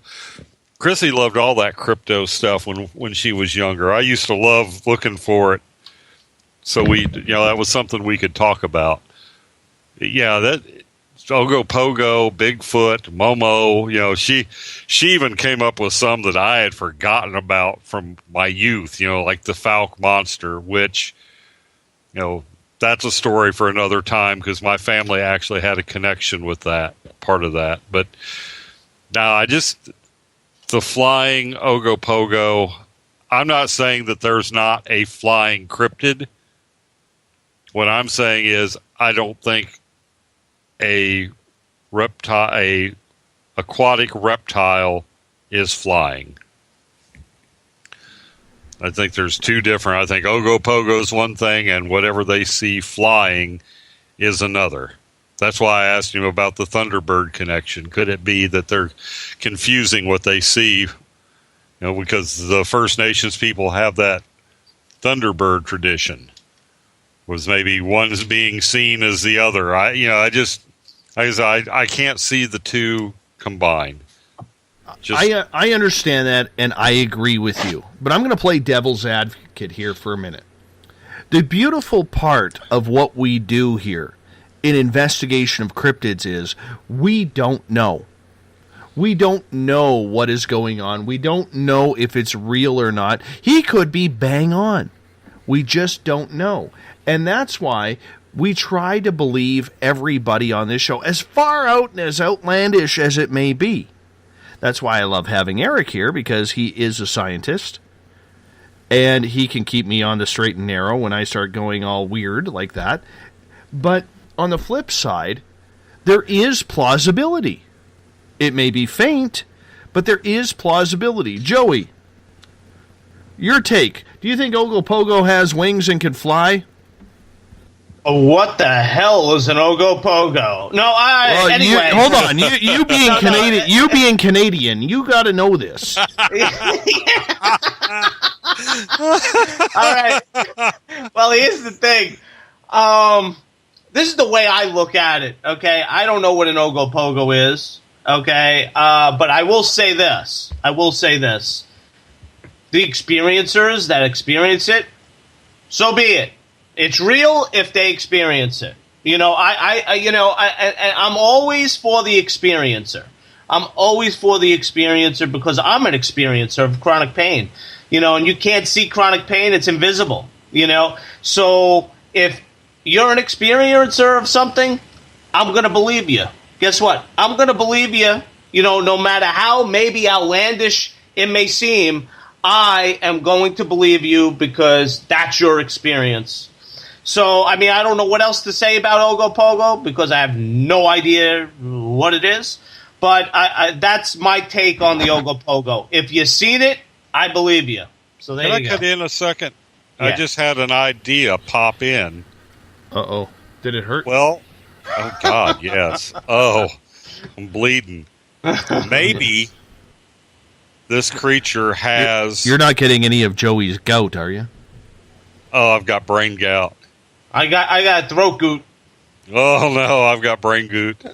No, but I'm thinking maybe this creature has a metamorphic life cycle like some insects do, where they have a nymph stage. They go through different developmental stages. And maybe the Ogopogo that they see in the water all the time is the adult, and this flying version is an adolescent. That maybe and there would actually be a good idea, or there's an example in nature of a similar thing. There's a species of ant that when too many are in the colony, some get wings, fly away, and populate other areas. Maybe that's what's going on with Ogopogo. Just a thought. Elizabeth Anglin, you get final word on this because you have personal experience with cryptids. I'm curious to see what your thoughts are on this. A big honking vortex portal in the lake. Not a species of animal that's from this time frame. And there's also other things going on down in that lake, in Okanagan Lake. I just scanned the lake and I got the big vortex. I also got an alien presence, and then I got Ogopogo. So there's a temporal flux in that lake. And sometimes you'll have... I'm going to cut you off right there. I want to confirm something for you. On the south side of the lake, there's a city called Penticton. And just north of Penticton, up Okanagan Lake, Okanagan Lake is surrounded by mountains because Okanagan Lake is actually glaciers. And on the northwest side of the lake where the highway runs, there is actually a place up there that they call UFO Alley. So that would be accurate what you said.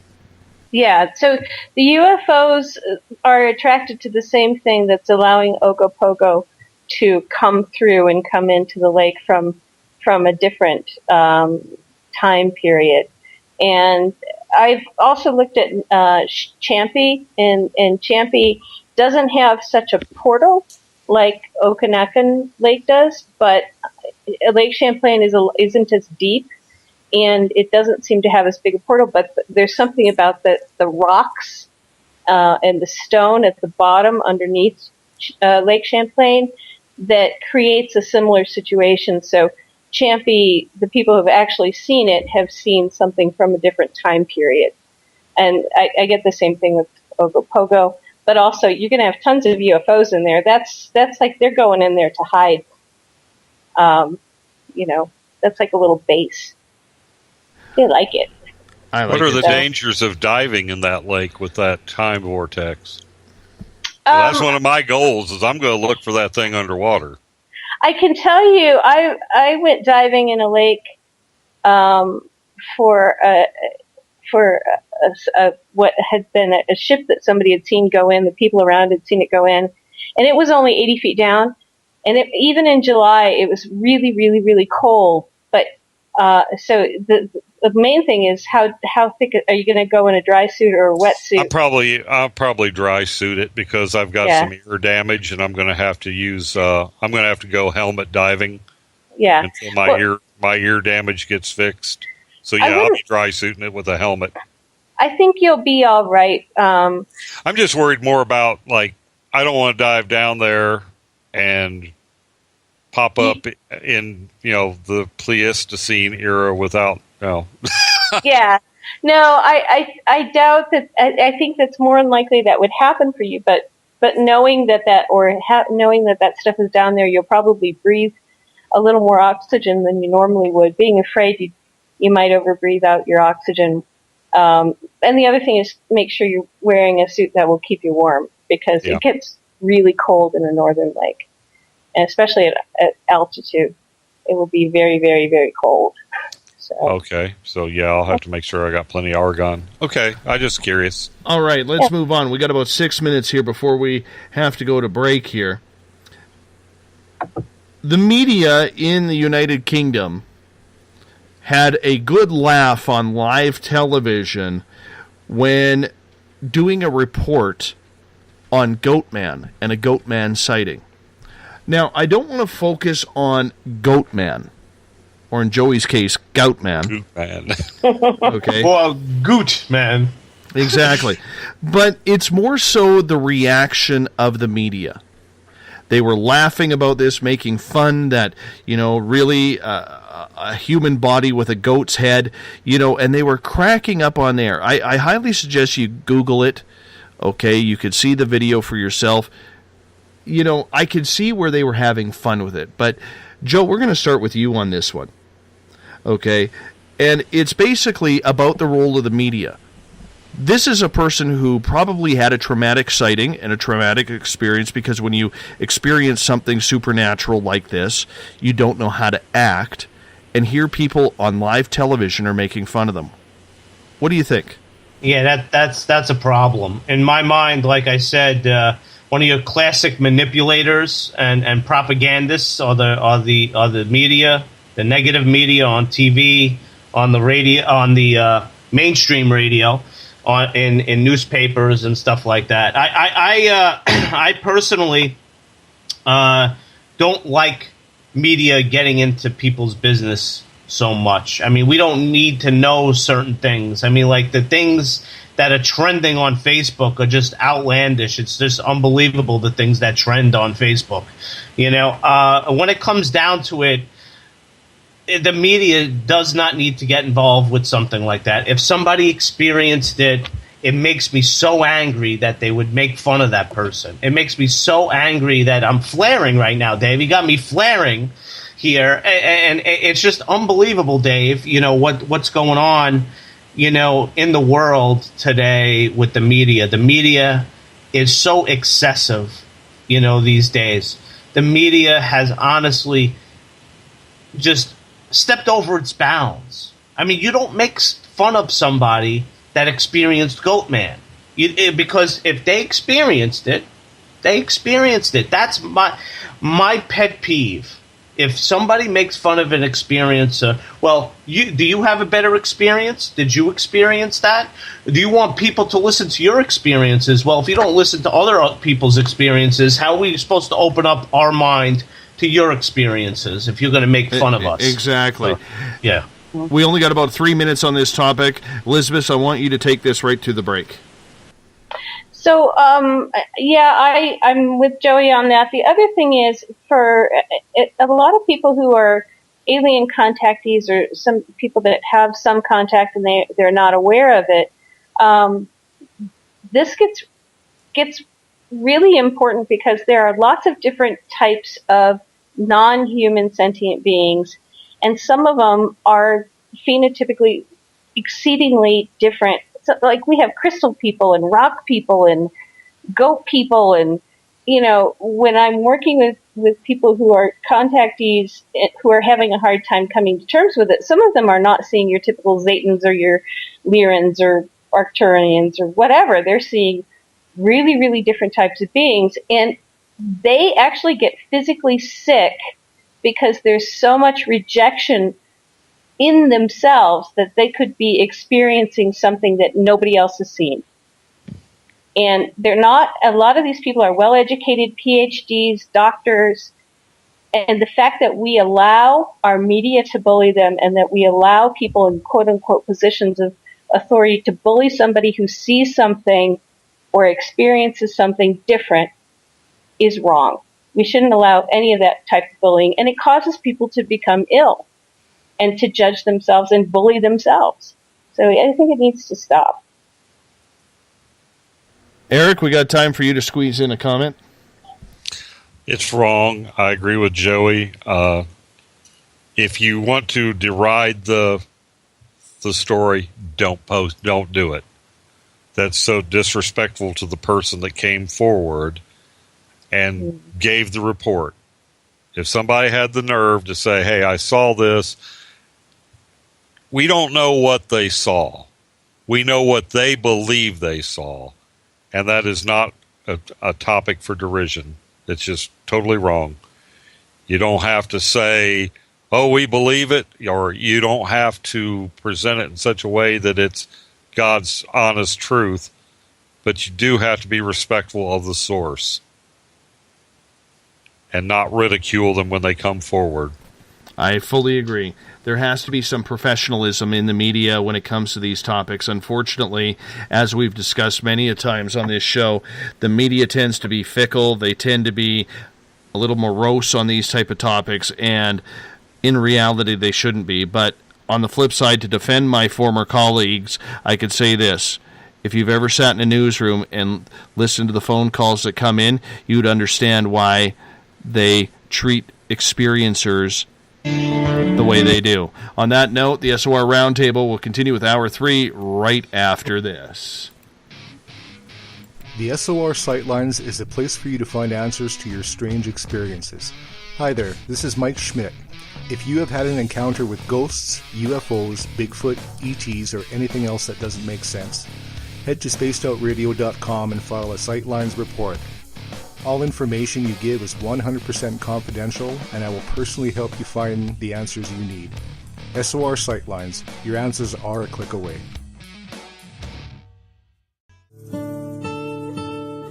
Greetings and salutations, space travelers, from the Chronicles of the Unknown team. What is Chronicles of the Unknown? I keep hearing about this thing. It's a new paranormal reality TV show based right here in beautiful British Columbia, Canada. Follow our team as we uncover claims of activity on the Caribou Gold Rush Trail. You can also follow us here every third Monday, where 2 members of our team will be available to answer your questions. We'll give you some equipment updates and some of our experiences on the road, right here on Spaced Out Radio. Hi there, I'm Butch Witkowski, lead investigator with the UFOR Cop. On the final Monday of every month, you can listen to me and host Dave Scott on Spaced Out Radio's Strange Days. We're going to get to the heart of the matter when it comes to what's happening out there. People are seeing and experiencing things from ET contact to Bigfoot, and I want to hear about it. Your experiences are what we investigators need to help solve these unknown mysteries. So tune in at spacedoutradio.com to the final Monday of every month from Butch Witkowski's Strange Days. Visit purpleplates.com today. For over 40 years, the Purple Energy Plates have been delivering amazing results for their many customers.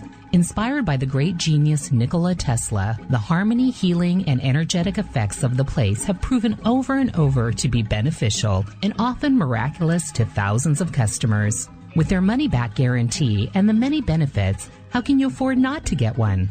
Check their site for daily specials and choose from their many energy products. You won't be sorry.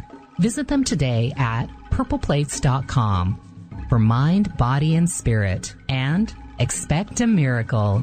This is your medium, Joanna, from Spaced Out Weekend, 2 mediums and a large. I would love it if you would come and join us with host James Tyson every other Sunday on Spaced Out Weekend. Together, we will take your calls and your questions live. Our goal is to provide you with a positive outlook on deep questions that you may have. Questions regarding love, relationships, money, or whatever else is on your mind. Come and check us out at spacedoutradio.com. Have you checked out the SOR Spacewire at spacedoutradio.com yet? Every day we post the latest stories regarding the weird, strange, and completely unbelievable. From cryptid and UFO sightings to the conspiracy world, we tackle it all. Hi there, I'm Eric Marcum, Spaced Out Radio's news director for the SOR Spacewire. And if you have a story, I want to hear it. Email me at news@spacedoutradio.com. Patrolling the Pacific Northwest, we are always on the lookout for the strange and unassuming stories that real people are experiencing. Hi, I'm Vincent Zunza from Pacific North Weird. Me and Alexandra Sullivan have teamed to bring to you those odd stories that never seem to make it into the mainstream. Stories so weird that will leave you scratching your head wondering, is this real? It's as real as it gets with Pacific North Weird. You can watch our videos right here at spacedoutradio.com. Become more intimate and interactive with Spaced Out Radio. Join our Space Travelers Club with your new membership.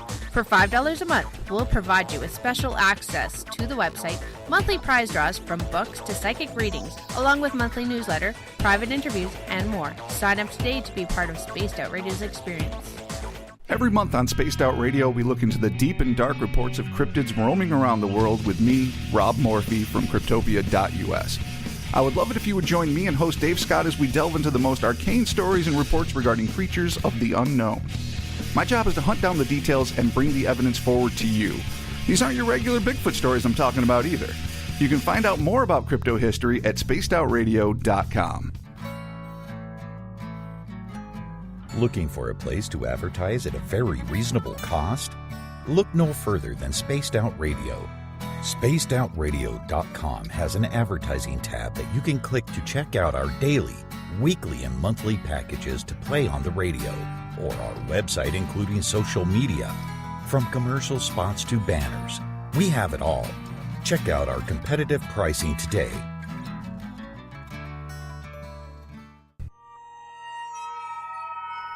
You hear footsteps in the empty room above you.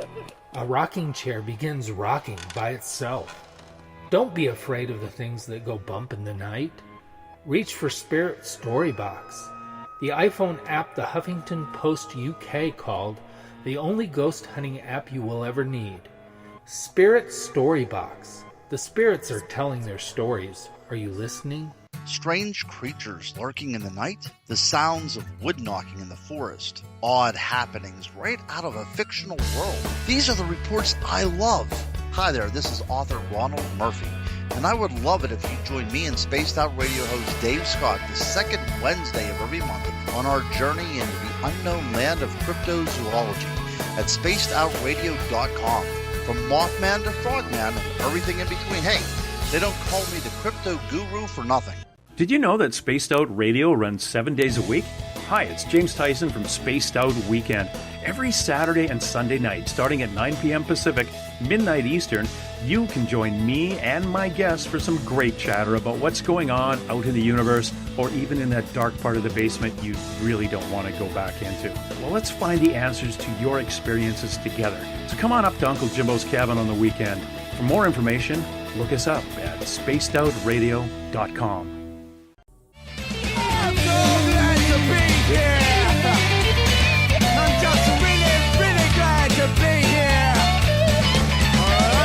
Would you like to connect with us on Spaced Out Radio? Head to spacedoutradio.com to check out the latest shows, guests, and sponsors. And don't forget to sign up for the Space Travelers Club. You'll find all you need at spacedoutradio.com.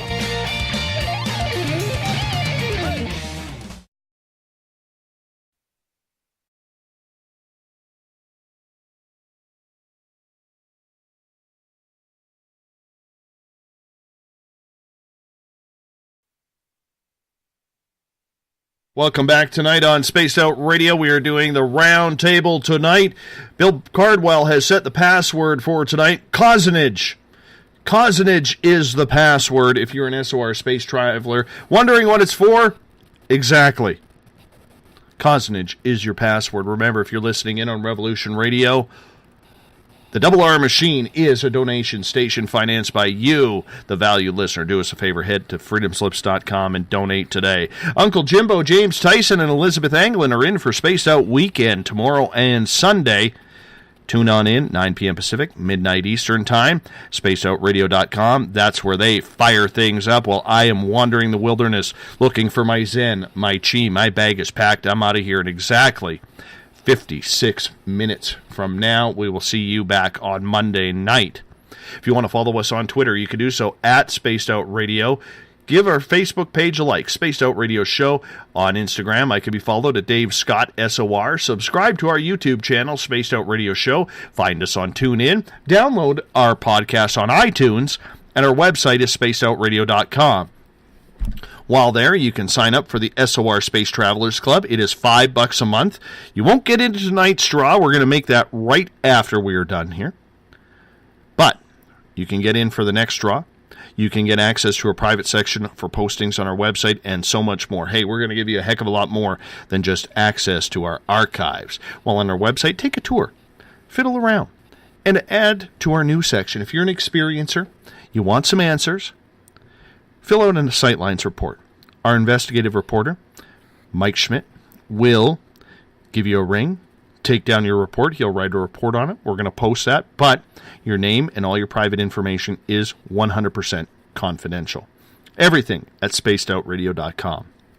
So, it is draw night tonight. The SOR Space Travelers Club, as I mentioned, if you are a member, and we are growing, okay, if you're a member of the Space Travelers Club, your name gets put into the monthly prize draw.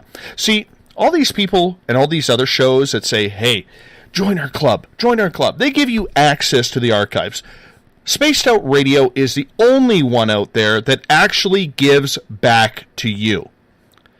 Because I can't do this. James and Elizabeth can't do this without you guys, the valued listener. So it's our way once a month to be able to say thank you and give back to you, because you guys giving your time to spend with us, that's one of the best things we could ever ask for, man. Time is valuable. Time is impressive. And for all of you out there, the 1,100 strong that listen to this show, whether it's live, whether it's on download, whether it's on podcast, you have no idea how appreciative I am that you choose to spend your time with us. And so if you're a member of the Space Travelers, we want to give back to you. So tonight we are going to make the draw. And tonight's winner, the third winner, the first winner was Joe Allgaier, month number 1. Number 2, it was Gail. Pardon me, it was Gloria. She won the second month. The third winner of the SOR Space Travelers Club membership is Bill Cardwell. Bill Cardwell, the winner of the SOR Space Travelers Club draw. Bill, we're going to get you to message me privately with your address so that way we can send you a book. And I'm going to send you one. It is called Mrs. Wakeman versus the Antichrist. It's by Robert Damon Schneck. We just had him on earlier this month talking about the Bye-Bye Man and more paranormal stuff. So we're going to send you that book. Thank you so much for being a space traveler, Bill. Really appreciate it. And Bill's the same guy who does the SOR Space Travelers Password on a nightly basis. So thank you very much. Appreciate it. Let's get back to the round table. Joseph Aquilino, resident Canadian, gout sufferer extraordinaire. We have Eric Marcum from the SOR Spacewire and S4 with E squared. And from Spaced Out Weekend and Cosmic Passport, Elizabeth Anglin. Welcome back. We're going to continue on with the round table tonight because we do know that Eric Cooper from Forest Moon Paranormal would love to be here tonight, but he's at a conference in Tacoma, Washington, I believe. And you know, if Eric's around a microphone, all he does is really strokes his beard a lot because he's got one of them badass beards. Anyways, we're going to continue on. Paranormal theories. And when I use the paranormal, I'm using the blanket word, including UFOs, cryptids, everything like that. Everybody who investigates, Elizabeth, has their own theory of what is truly happening out there. There's so many different theories about what ghosts are, what UFOs are, what cryptids are, okay, like Bigfoot or something along those lines. And yet everybody's theory is so different, yet we shoot down, or we see people shoot down, other theories that don't match with theirs. Are there too many theories out there, and is that the reason why the mainstream does not take these subjects seriously?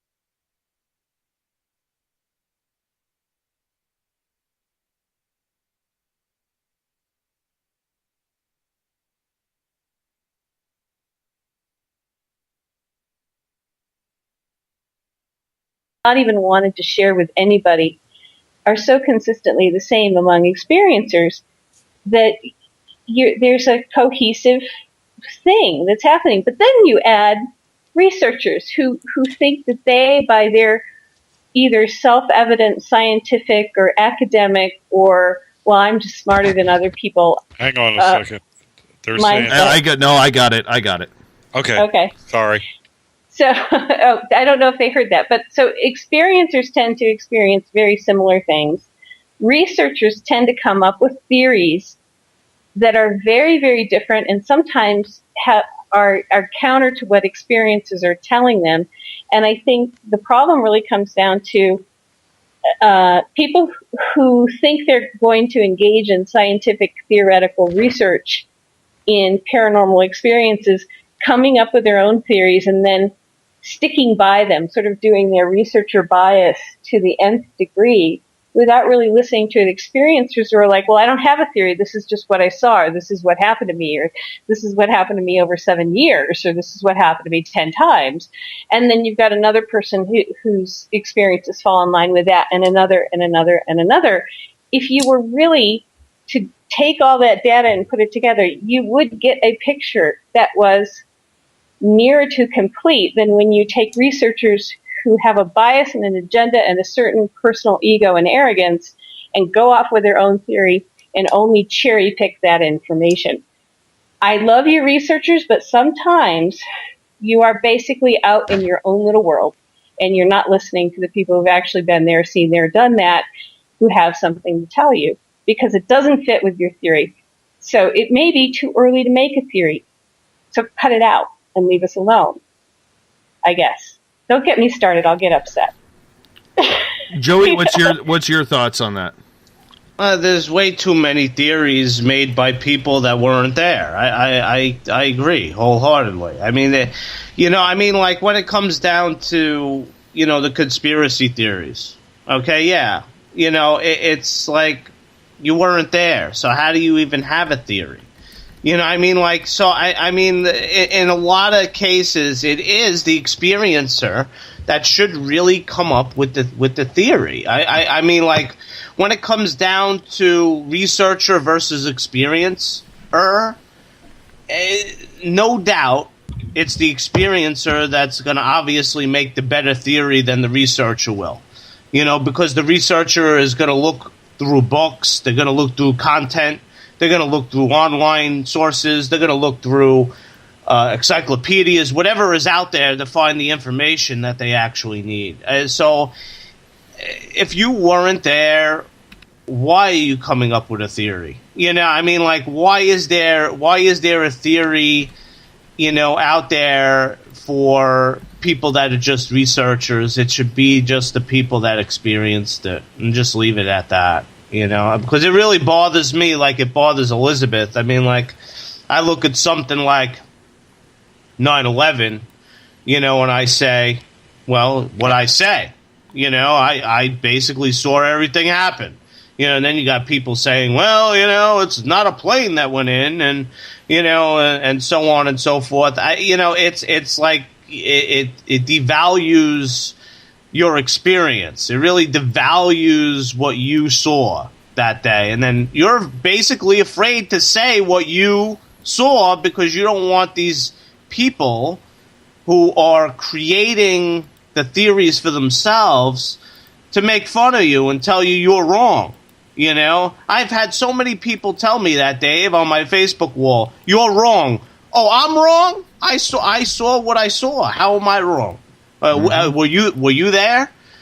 So it's aggravating, like Elizabeth says. So I don't want to take up the rest of the show talking about it, but it's just it should be made by the experiencer, the theory. Yeah. Yeah. Eric, what's your thoughts on that? Are there too many theories in the paranormal? Yes, and the problem is they're skipping. They say they're doing it scientifically, but they're skipping a whole what they're calling a theory. For context, relativity is a theory. What they've got out there are a bunch of wild hypotheses, which are just a guess. And there's nothing wrong with approaching something with a hypothesis. That's the first step. You want to know what's going on. You hypothesize that, okay, if we can hear it with our ears, it falls within a certain set of wavelength. There's nothing wrong with having your ducks in a row when you go in to investigate something like this. Mm-hmm. But to call a unfounded hypothesis a theory, or to say that some kind of category, I've heard these people saying these categorical things about what a ghost is. They don't know. They're just, they're blowing smoke up their own butts. But, yeah, obviously from the scientist in me rails at that stuff. I, honest to God, believe that you have to go at this with... You can't just go at it with technology. You have to have the sensitives. You have to have the people that pick up the human technology, I guess is what it is. You got to go at it with the wetware, the people who can see the ghost standing there or see the spirit standing there or hear it somehow. I don't think we're never going to get an answer just chasing it with science and technology. It's too much of it is perfect timing. How many sightings are, well, I just happened to look in the mirror and there was the spirit. Nobody had a camera. My own experience, I didn't have a tape recorder going. But I know it's just as real as, anything else. So the only way any of this, we can thin the herd on some of this stuff, is a team is going to have to get together that has the integrity and the mix of technology, science, and mediumship. I think where some of this crap. I think where I get a little bit irritated, and let's focus in on Bigfoot for a second here. We have so many people trying to go out there and they say, okay, Bigfoot is Gigantopithecus. Bigfoot is the missing link to mankind. And they're coming up with all of these so-called theories of what it is. Okay? Yet, they never seem to be able to come up with the theory that, or listen to the theories of First Nations or people who've had Bigfoot disappear right in front of them. So when you ask a Bigfoot researcher, how about those tracks that were found in Russia in the middle of the snow on the side of a mountain where they just stop? There's no cliff there. There's no trees to hide or climb. There's nothing to get out. The tracks just stop. They've found tracks like that in British Columbia. They've found tracks all over North America like that. Okay? And it just hasn't come to fruition on that. And I don't understand how you can say or be so narrow-minded in regards to what your theory is that you are not looking at what others are experiencing. Just because you believe one thing does not mean you're right. Everyone, I've had it in from Revolution Radio, Keith Roberts. He has a show on there. And Keith, welcome. Well, thank you, sir. Very happy to be on with you. Now, you've been busy the last couple of hours. We wanted to add you on at the beginning, but you had to produce one of the shows on Revolution Radio, so I'm glad that you can hop in on us. I'm curious, the topic during this, Keith, is, are there too many paranormal theories out there? And when we say paranormal, I'm saying the blanket word paranormal that includes UFOs, cryptids, or anything like that. Do you think that that's maybe the reason, Keith, that we as a society don't take these topics seriously? Well, I view it very differently. We each are generating our own reality, right? So we each have our own unique viewpoints. And there is a lot of disinformation, including paid government disinformation to muddy the waters. So there's a lot of confusion out there. It's very difficult to separate the wheat from the chaff. So what we need to do is operate from our heart. Within that, we have our own connection to a higher source, and we can sort this out very quickly. So are there too many? My view is there's only one, and it's within your own heart. So what are you going to do with that, right, sir? I fully agree. Fully agree. Liz, I'm going to ask you to press the mute button when you're typing on your keyboard, if you don't mind. Oh, sorry. Yes, because all I hear is these little drums here. I'm trying to figure out the tune that you're trying to play. You know, she is talented. She can work a keyboard like absolutely anything.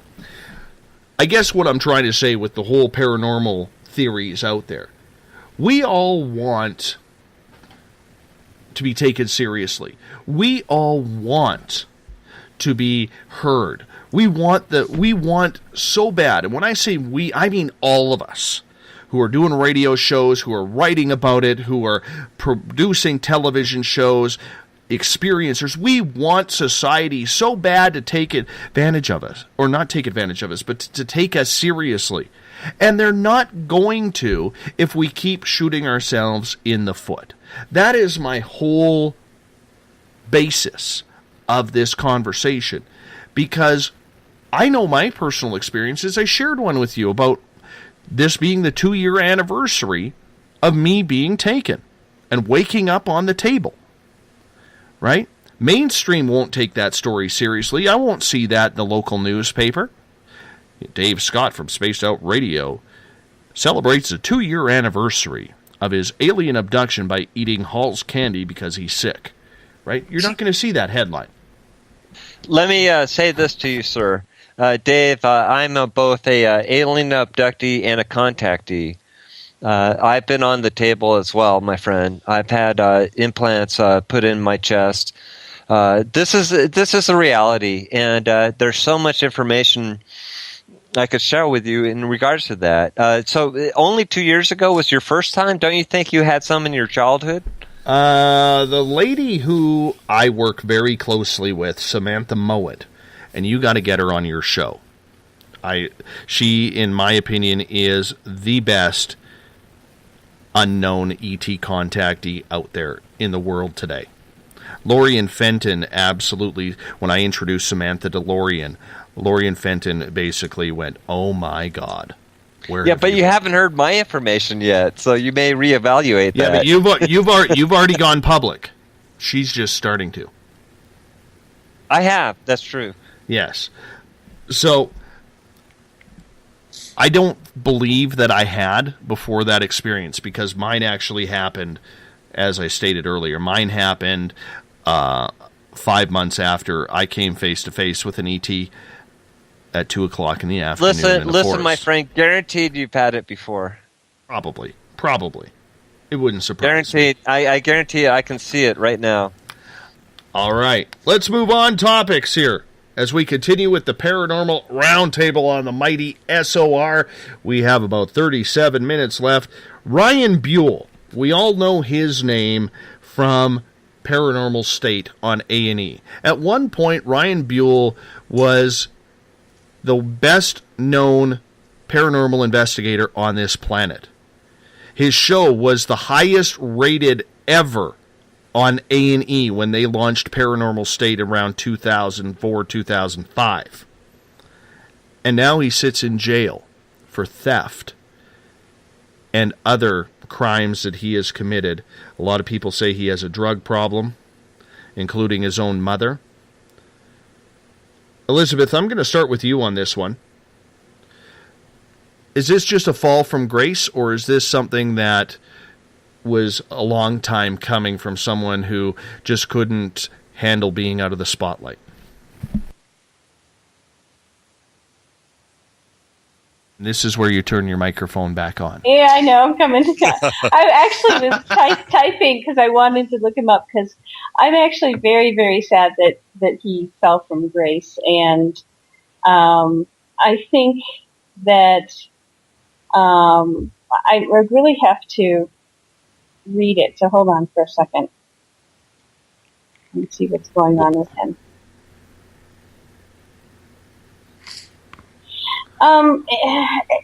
It was he. Yeah, it is a fall from grace.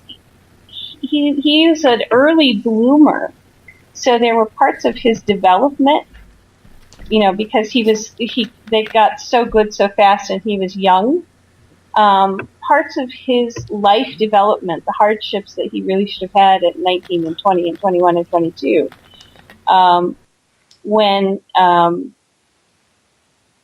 in his early 20s, because he got so popular so fast, he didn't have those, and it's almost like he doesn't have anywhere to go from here. So, and the other thing is, he never really worked on, he would always talk about himself as an experiencer on the show, but he never really worked through his own experiences. He never really worked through his own stuff. And so he's kind of hit a wall, that where he didn't really have the opportunity to go through the hard stuff at the time he probably should have. He did success and expansion, and then it went away, and then he was left with all of the stuff that he personally didn't deal with. So I actually am not sure what's going to happen with him, because it looks like he's up against a wall where he either needs to change, or there's, something completely different needs to happen. And I feel bad. I liked him. I liked their show. I know it's come out that they, did some stuff, but yeah, it's unfortunate. Joey, let's get to you. What's your opinion on Ryan Buell?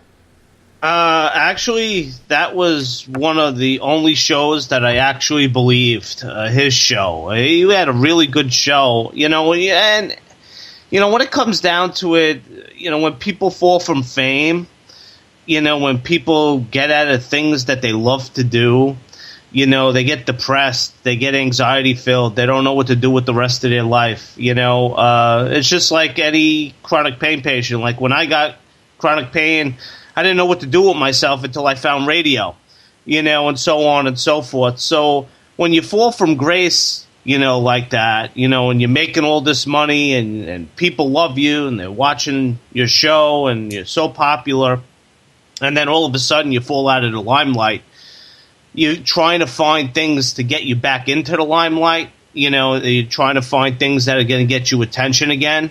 And unfortunately, he found the negative, evil side of things, and he did what he did, and that's why he's in jail. He was looking for the attention that he was getting on the TV, and it happens to, sports people too. It happens to Hollywood people. When you fall from grace, you got to find that other step, that other thing that's going to propel you to get the attention again, if you're an attention seeker. Good point. Yeah. Good point. Yeah. one thing that he did do is he actually set up a paranormal tour, a speaking engagement, where he was going to bring Chip Coffey and a number of speakers to different parts of the United States and across Canada tour. They sold tickets for it, about $80,000 worth of tickets. None of the events were booked. None of the money was ever given back to the people who bought tickets. And that's a big issue. Keith, have you ever followed the Ryan Buell fall from grace? No, I have not, sir. Well, that's not very fun. I'm very interested. You said you had an alien abduction. I want to hear more about that. Oh, we'll get to... What exactly happened? Would like to describe it? I'll tell you off air, because I've already had that story already today. I will do that for you off air. How about that? That'd be fine. Keith actually hosts a radio show on Revolution as well, and actually on Thursday, December 1st, we are actually going to do a crossover with Keith's show and my show. We're going to do a simulcast. Yeah, absolutely. It's going to be a lot of fun, so we're going to be trying to kick some butt on there. And I'm going to drag in Mr. Rowe up, by the way, and see if we can really amp it up. That'll be good. That'll be good. Let's get to Eric. What's your thoughts on Ryan Buell? Well, I feel for the guy. I mean, you go from being teacher's pet, so to speak, to the janitor. That's got to be tough. I would. And then here we are, all supernatural people, and has anybody thought maybe he got taken over by something? He didn't keep his protections up. I mean, we talk about, like Eric Cooper will talk about people going into investigations without the proper protection, and they'll bring something home. We've had other guests on the show that have said, well, I came home and I was being an asshole, and it's like, it wasn't me. And maybe, let's go far-fetched out here. Maybe he encountered something, or something got inside him, caused this aberrant behavior. But if it's just a matter of a person who is attention seeker no longer having the attention, God help him. I wouldn't want to go through that. Well, I mean, let's face it, and like Elizabeth said, he actually gained fame at an early age, around 1920, with Paranormal State. Here's a guy who was struggling with his sexuality, whether he was at the point right after the show went off the air, he said he was bisexual. He is now married to one of the cast members, a male on that show, so he is, he was struggling with his sexuality publicly. He was struggling with what probably had happened with his own experiences, the quick shot and the money that goes with fame, and being the most popular television show out of nowhere. It was literally overnight that it happened. I feel for the guy. I hope that, he isn't too far off into the space land of drugs, and, that he can't be recovered. So let's just hope the best for him, and that would be it. Eric Marcum, we're going to start with you on the next topic, if you don't mind. And that is, a new report says that neuroscience, some neuroscientists, let me word it that way, say that what we think is the soul is actually the brain working to shut the body down as we draw closer to death. So basically the report that I read was these neuroscientists say, no, when you die, the soul doesn't leave. Anything you see along those lines is the brain acting like the soul, taking you through the tunnel and taking you up to the light or wherever you go.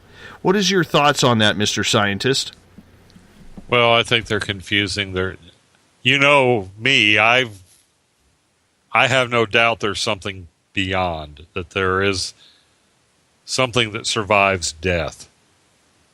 And maybe what they're finding is how the soul leaves.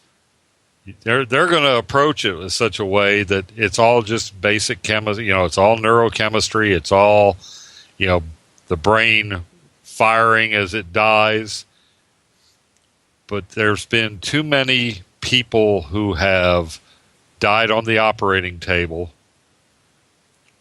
heard what was going on, have seen things that they couldn't have seen from the viewpoint of the body. You would have had to be elevated. It's just a case of they're taking the science without taking into account the experiencer, which is typical. Okay, let me ask you a follow-up question here. How long after the heart stops, how long before the brain and the brain matter shuts down? Oh, let's see. Well, you're taking me back to basic. I think it's supposed to be somewhere around 30 seconds after the blood stops and the oxygen is no longer getting to the brain. I think brain death is between 30 seconds and a minute, depending on temperature, because they've had people that drowned in cold water that were dead, for all intents and purposes, brought back when they warmed them back up and got their heart going again. But I think just at standard room temperature, once the blood quits going to the brain, you've got about, I'll cover my 30 seconds to a minute. I think minute to the outside. And yet people who've come back from the dead 20, 25 minutes later say this experience lasted the entire time, that they could see what was going on. That's what amazes me. Keith, do you believe in the whole reincarnation aspect of everything? Is Keith there? Our mystery man has disappeared. Maybe he doesn't have his microphone on. Maybe he's pulling an Elizabeth.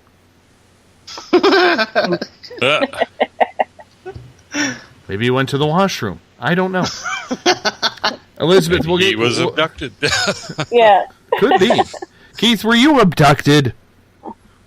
I should actually see if he's still with us. Yeah, he's still hooked up with us. So, Elizabeth, let's get to you on that. Well, I'm a near-death experiencer, and my dad actually died. He was dead for 19 to 20 minutes, and he came back.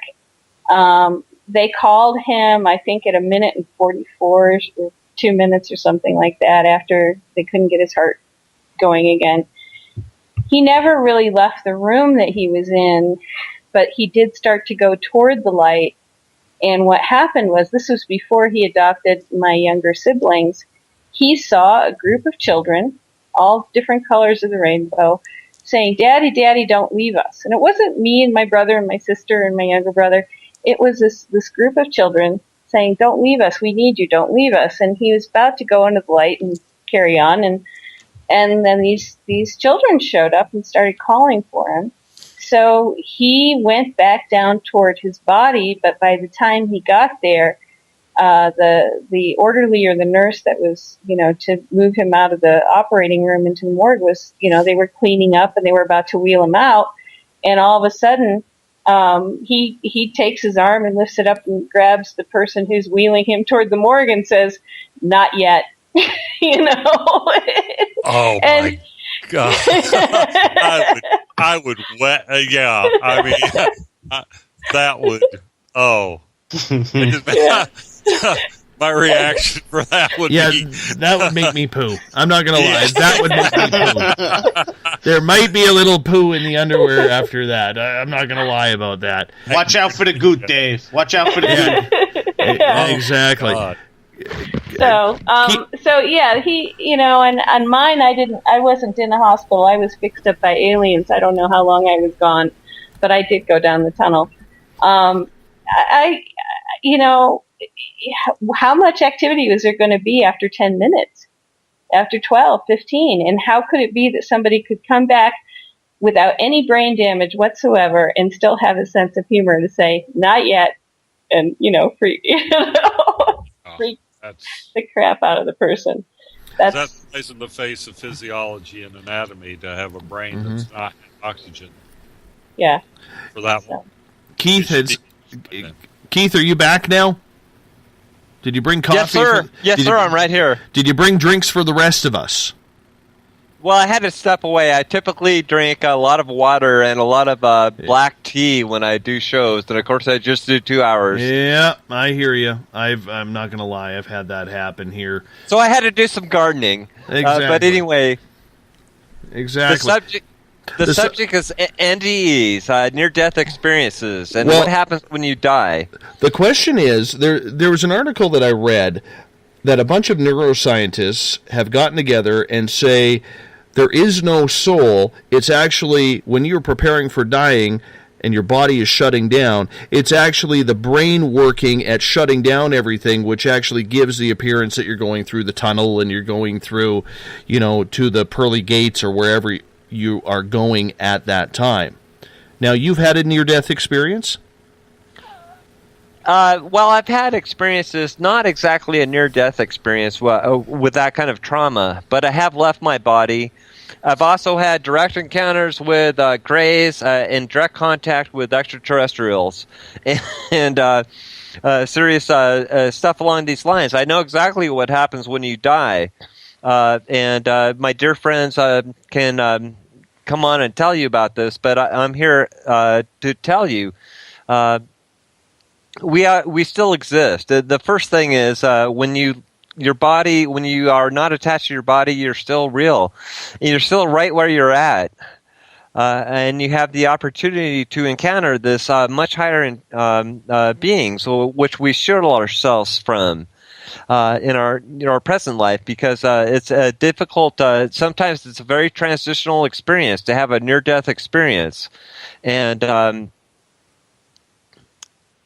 So what is the question you would like to ask in that regards? Well, the question is about whether you believe or not that what these neuroscientists are saying, that the body is just shutting down.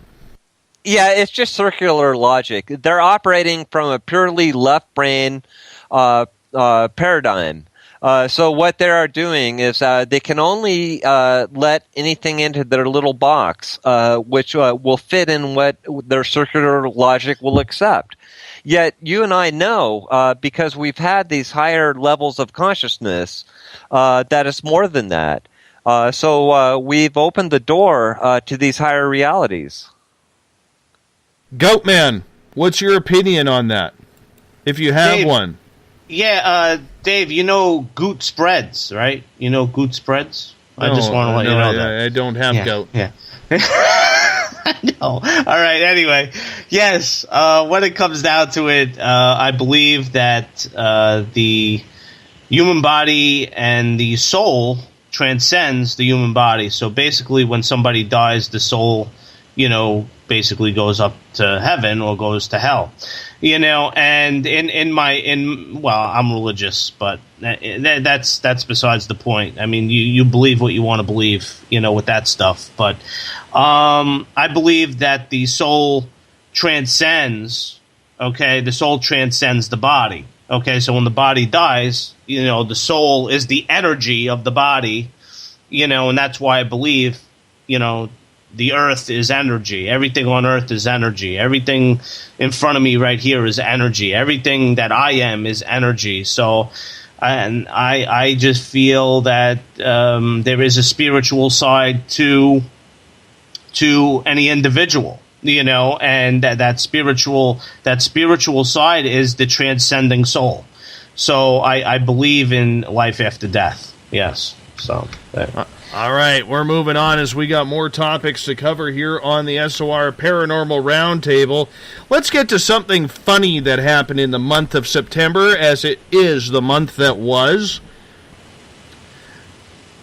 A woman in Tennessee came home from work one day. She opens up her front door, walks into her house, and realizes that her home has been ransacked. She goes and checks all the rooms. Everything's missing. She's been robbed. And then she hears a noise. But not just any type of noise.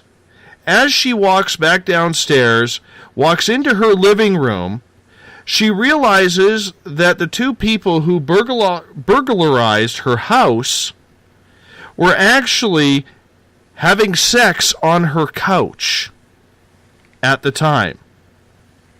Who does this? Eric Marcum, you got the first call on this one. Oh, God, they must be adrenaline junkies. I can see the attraction in it from my younger days. I can imagine being in a situation where you might get caught and, you know, riding that wave. I can see why. I just think they were stupid to do it. This is right out of Staten Island, where they have one tree for 1 million people. Joey. Yeah, as I said, Dave, Goot spreads, and Goot does wild things to you. You know that? Anyway. I feel in this case, it was more of an adrenaline rush. And it's not even, more of an adrenaline rush for these people that, oh yeah, we did this. Let's screw on the couch or whatever it is. Now let's get that energy out, whatever.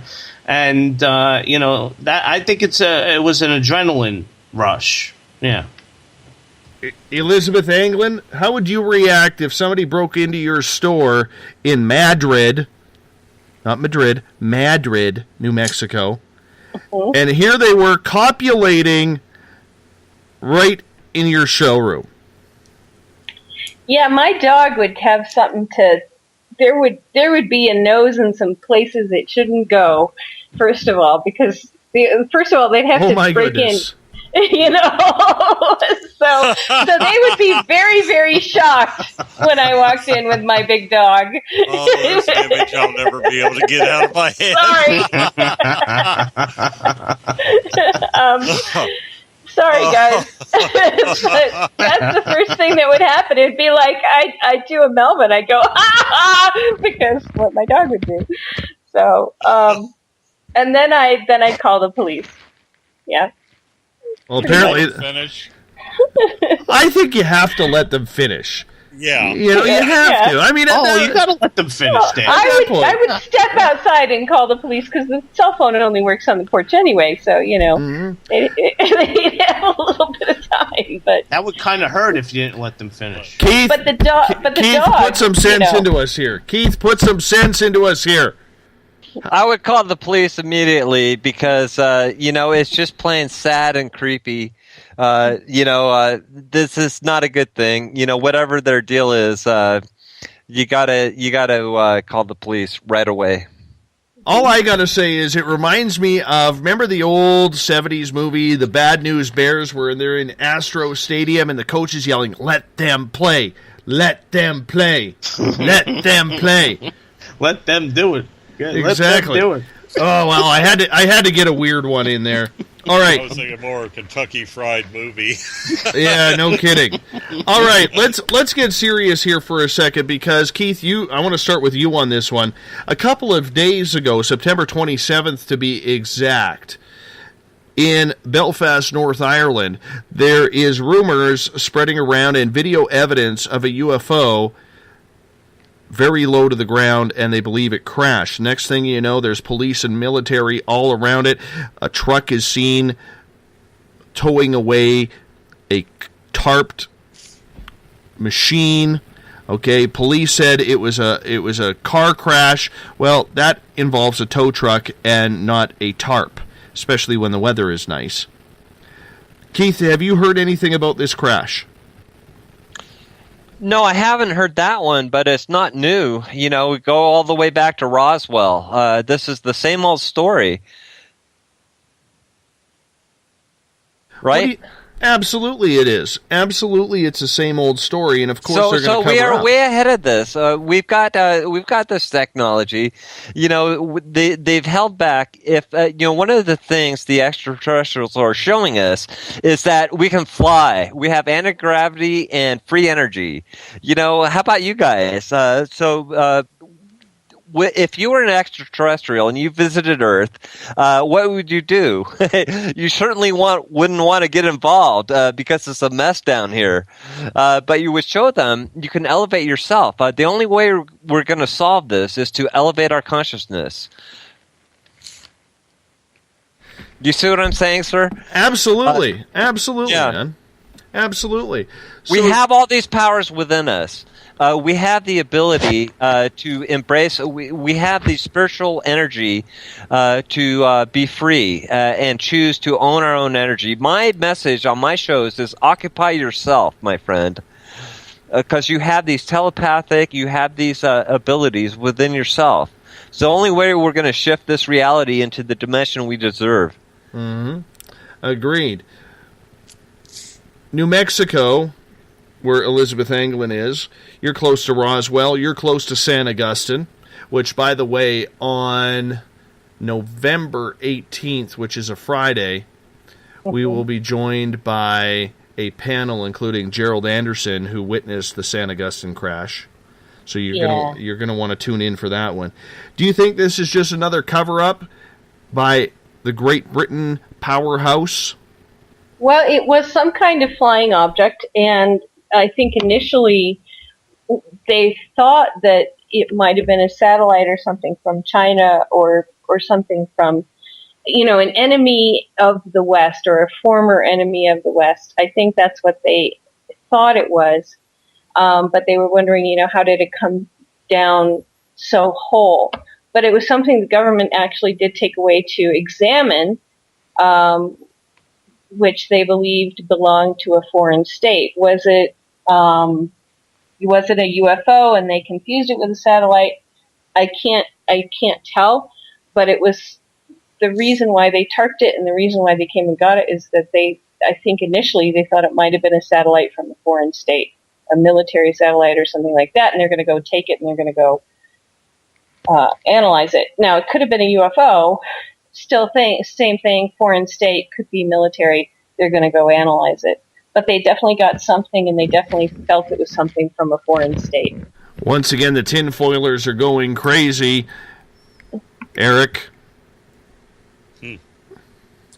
That one I hadn't heard about. Well, it's brand new. I just found out about this in researching today. Shows you how much on topic I am for doing a show like this, but what do you do? Wow. Well, I really can't comment because I haven't seen the story. I don't know. I think either way you're looking at a UFO, whether it's human created or extraterrestrial. We don't know what it was, and they went and got it apparently. Uh-huh. Well, and it's not like a communication satellite. What I'm getting is their mum about it because it wasn't something that they were told about. If it was somebody's communication satellite, they would get the powers that be, the military would be told, hey, we've got the satellite, it's devolving in its orbit, we think it's going to come down at such and such a place. So this is definitely something that somebody meant to keep secret or didn't want other people prying into. And it's soft landed.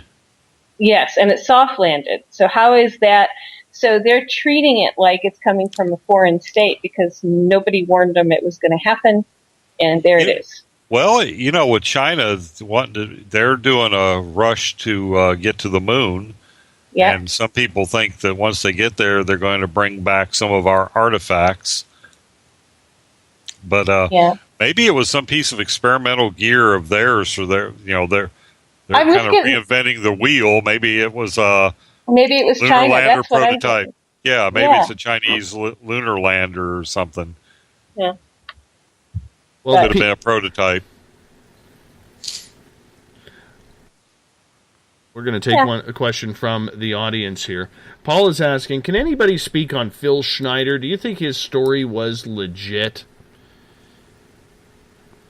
Keith, what do you know about Phil Schneider? Yes, I certainly do know, and I do actually think he is. I think he's legit. My own heart and gut feeling is that he was telling the truth as best he knew it. What makes you feel that, though? Well, first of all, on the surface level, there's a lot of things that support what he's saying. We do know that the government, people, there's a lot of people that have investigated where the money is spent. And we do know they've spent a lot of money building underground bases.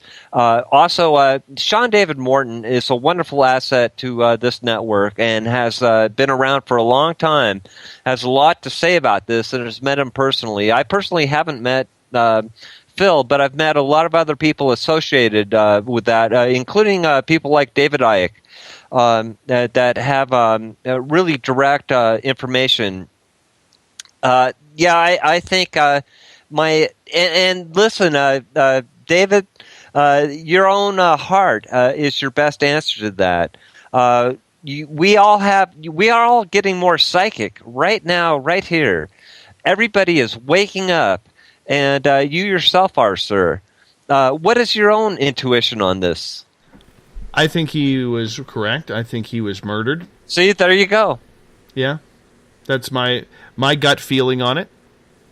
I think that, he did see what he saw. I don't think the government really liked him coming out in public, going on these conference tours saying and explaining what he saw. Of course, he had his critics out there who were saying that he was full of crap. But, I look at my own stories when I hear stories like Phil's, or I hear stories like Travis Walton or people like that. And what I do is I put their stories against my stories, even though it's apples and oranges. And I think, well, there's people out there who do not believe what I have gone through. So who am I to sit there and say that here he is on stage trying to make a couple of bucks off of this? In the meantime, you see his gibbled hand. But, and his story sounded very, very legit. His security codes passed. People were admitting that he did work there. It's not like Bob Lazar, where they absolutely eliminated everything, including his college and high school transcripts. Yep. And it's just like, so I'm not concerned with communicating with your surface level personality.